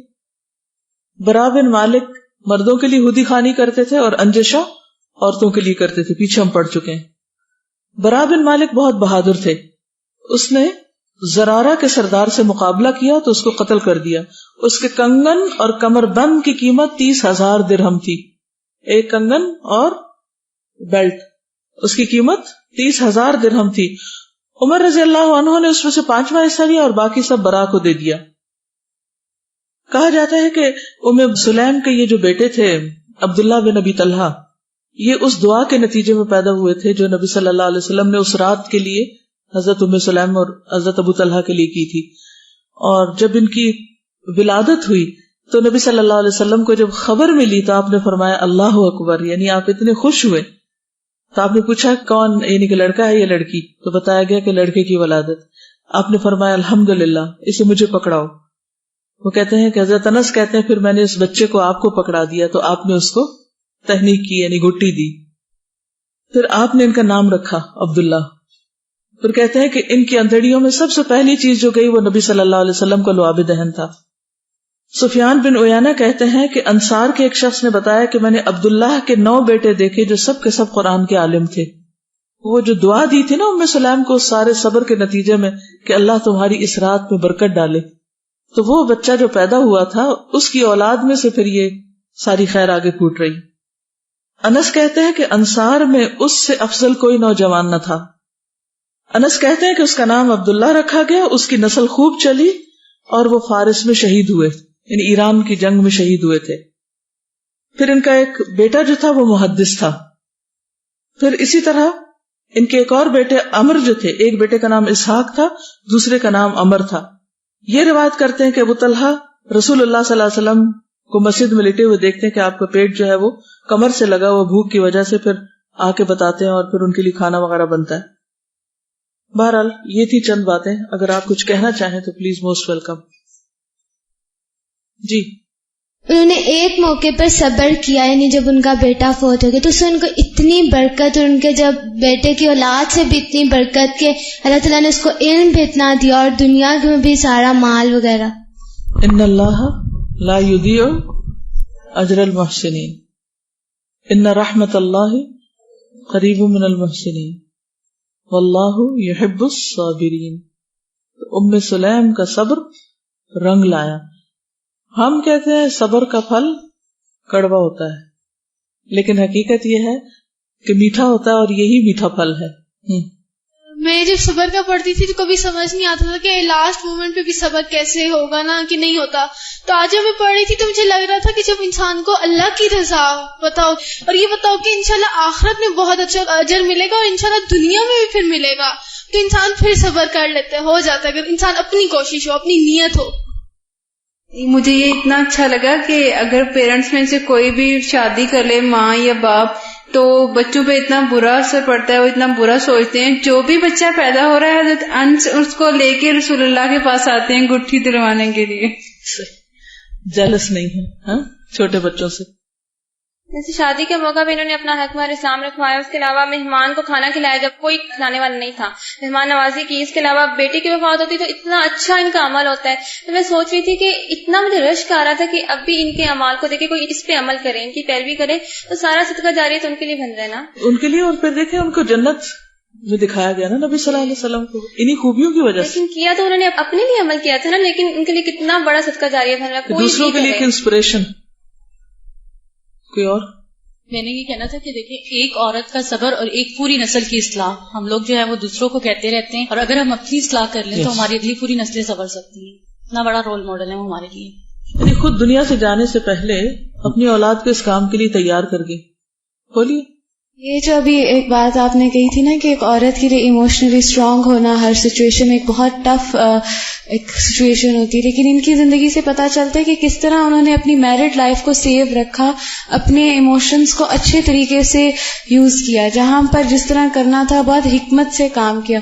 تو میں یہی سوچ رہی تھی کہ آج کل جو میرڈ لائف میں چھوٹی چھوٹی باتوں پہ پرابلمز ہوتی اس لیے کہ ہم لڑکیاں جو جذباتی ہوتی ہیں جلدی سے ایموشنل ہو جاتی ہیں, چھوٹی چھوٹی بات کو فوراً ایکسپریس کر دیتی ہیں, اپنے اندر نہیں رکھتے, کنٹرول کرنا نہیں آتا. جی استاذہ, ہم جو بتا رہے تھے نا بچوں کے حوالے سے کہ جو مختلف چیزیں ہوتی ہیں وہ ان پہ اثرات مرتب کرتی ہیں, تو میں پچھلے دن بک پڑھ رہی تھی فائز حسن سیال کی, تو یہی چیز ہے کہ ایک لڑکی کے بارے میں وہ بتا رہے تھے کہ وہ مطلب مختلف جو ہے اسلامی بکس وغیرہ پڑھتی تھی, تو اس کا رول ماڈل جو ہے وہ ایک ایسا انسان تھا کہ جو اسلامک جس کے اندر ہوں, اس جیسے ابو طلحہ اور اس طریقے سے. لیکن کیا تھا کہ اس کے ذہن میں جیسے مغربی ایک انسان ظاہری لحاظ سے ویسا ہو. تو ڈاکٹر صاحب کہتے ہیں کہ میں یہ سوچنے لگ پڑا کہ یہ چیز اس کے اندر آئی کہاں سے نا. تو وہ کیا تھی کہ وہ سارے گھر والے اس کو بہت پریشان, وہ شادی نہیں کرتی تھی کہ یہ دونوں خصوصیات اکٹھی نہیں ہو سکتی کسی طریقے سے کہ ظاہری لحاظ سے. تو وہ یہ بتا رہے تھے کہ اس کے روم کے اندر بالکل اس کے دروازے کے سامنے جب وہ دروازہ بند ہوتا تھا اور وہ سو رہی ہوتی تھی تو اس کے اوپر ایک تصویر لگی ہوئی تھی, کوئی ایک ایسا نوجوان گھوڑے پہ بیٹھا ہوا. تو وہ میں یہی سوچ رہی تھی کہ وہ کہتے ہیں نا کہ ہم جو دیکھتے ہیں اور جو سنتے ہیں ہم ویسے ہی بن جاتے ہیں, ہم ویسے ہی کرنے لگتے ہیں. تو یہ واقعی بہت زیادہ سیریس ایشو ہے. جی استاد, سب سے زیادہ یہی کہ اسٹرینتھ آف کریکٹر ہی نظر آ رہا ہے یہاں پہ. اگر اس طرح کا واقعہ ہو کہ کسی کا وہ ہو تو ہسبینڈ کو سمجھا جائے گا کہ he should be the strength for the wife, کہ وہ اس کو جا کے پوری سپورٹ دے اور وہ کرے. پوری ڈیپینڈنٹ ہوتی ہیں عورتیں دوسروں پہ. یہ ایک تو اللہ نے تھوڑا سا ڈیپینڈنٹ بنایا ہے, لیکن وہ فائنینشلی, جو قرآن میں آتا ہے وہ فائنینشلی ڈیپینڈنٹ بنایا ہے. یہ نہیں کہ ہر چیز میں ایموشنلی بھی اور ہر چیز میں, لیکن اس کا اپوزٹ ہم نے دیکھا ہے ان میں کہ وہ اپنے میاں کے لیے اس طرح سوچ رہی ہیں جیسے انہوں نے زیادہ ہرٹ ہونا ہوتا ہے ان سے, حالانکہ ماں نارملی ہم سمجھتے ہیں کہ زیادہ. اور دوسرا یہ کہ جو انہوں نے بات کی ابھی کہ سنت کو اڈاپٹ کریں ٹو ڈیفینڈ دا پروفٹ, اس میں یہ ہے کہ جب ہم سنت پڑھ جائیں اور جب ہمیں تعلیم حاصل ہو جائے تو دین وی شوڈ لائک ہمیں جو ہے پھر دنیا میں نکل کے جہاں پہ سنت کو ڈیولپ کو جہاں کمی نظر آتی پریکٹس کرنے کی ضرورت ہے وہاں جائیں. اپنے آپ کو کسی جگہ ایک پہ کنفائن نہ کر لیں کہ ہم یہیں بیٹھ کے سنت کو فالو کرتے رہیں. تو اصل چیز ہے نا افراد کی تیاری, کیونکہ کسی بھی کام کو یا کسی بھی سسٹم کو یا کسی بھی سنت کو جو ثابت کریں گے وہ افراد ہی کریں گے. لہٰذا چاہے آپ ماں کے رول میں ہوں, چاہے آپ زندگی میں دنیا میں کسی بھی حصے میں کچھ بھی کر رہے ہوں, تو جب تک ہمارا اپنا کیریکٹر مضبوط نہیں ہوگا ہم یہ باتیں بس باتیں ہی رہ جائیں گی, عملی چینج نہیں آئے گا. اور یہ بہت اہم پوائنٹ ہے کہ ہم جب عورتیں شادی ہو جاتی ہے تو عام طور پر بس وہ دوسروں کے لیے ایک بوجھ ہی بن جاتی ہے کہ بس اب ہر معاملے میں ڈپینڈ کرتی, نہ اپنے دماغ سے سوچتی, نہ صحیح غلط کا فیصلہ کرتی, نہ کسی معاملے میں ہمت سے کام لیتی. بس وہ سمجھتی کہ جیسے وہ ایک خدا مل گیا ان کو زمین پر جس نے اس کی قسمت کا فیصلہ کرنا ہے, جس نے اس کو کھانا کھلانا ہے, جس نے اس کے ناز نخرے اٹھانے, جس نے اس کی ہر بات ماننی ہے, اور وہ بس اس کو پوچھتی رہے بیٹھ کے. تو ایک عجیب سا ہم نے وہ بنا لیا ہے جو امیجنیشن ہے یعنی شادی سے پہلے رشتوں کے معاملے میں وہ ہیرو کو سوچتے رہتے ہیں گھوڑے پہ بیٹھ کے آ رہا ہوگا کہیں سے، اور اسی لیے اب تک براتیں گھوڑے پہ ہی بیٹھ بیٹھ کے جاتی ہیں. اور پھر اس کے بعد شادی کے بعد اپنی عقل بند ہر معاملے میں. بعض اوقات میں کچھ لوگوں کو دیکھتی ہوں چھوٹی چھوٹی باتوں میں ہسبینڈ کے اوپر ڈیپینڈ کر رہی ہوتی ہے، یہ کر لیں یہ نہ کرے. بھی تم خود کدھر ہو؟ تمہارا دماغ اللہ نے فالتو بنایا، اس سے بھی کچھ سوچو. اور پھر شوہر بھی ضد ہوتے ہیں کہ بھئی ہر وقت ہم ہی مشورہ دیتے رہے، اور جہاں پوچھنا ہے وہاں بھی پوچھتی ہیں، جہاں نہیں پوچھنا وہاں بھی پوچھتی ہیں. تو اس طرز عمل کو، اس سوچ کو اور اس طریقے کو بدلنا ہوگا. زندگی ایک دفعہ ملی ہے، اس کو صحیح طور پر کام میں لائیں. اپنے انڈیویجول سوچ اور اپنے انڈیویجول حساب کتاب اور جواب ان چیزوں کو بھی ذہن میں رکھیں. ہر معاملے میں، ہر جگہ پر کتنا بیلنس کردار ہے، گھر کے اندر بھی ہے باہر کا بھی ہے. ہم گھر کے ہوتے ہیں تو باہر بھول جاتے ہیں، باہر نکلتے ہیں تو گھر بھول جاتے ہیں. کوئی توازن ہی نہیں، کوئی اعتدال ہی نہیں.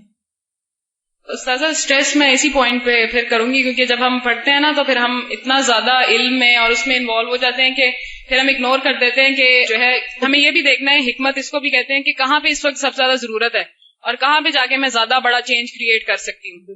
یا آگے جو ہماری جنریشن ہے ان کو ہم نے ڈفرینٹ میدانوں کے لیے تیار کرنا ہے، صرف علمی میدان کے لیے تیار نہیں کرنا. ایک یعنی کہ جو ایک بیلنسڈ رول ہے اس پر توجہ دینے کی ضرورت ہے. ساری صحابیات کے اندر آپ دیکھیں کہ صرف ایک طرف نہیں ہے، مختلف کام کر رہی. گر حکمت کا راز یہ کہ اس کو مینج کیسے کرنا ہے، یہ آنا چاہیے. اوکے، سبحانک اللہم و بحمدک اشہد ان لا الہ الا انت استغفرک و اتوب الیک. السلام علیکم و رحمۃ اللہ وبرکاتہ.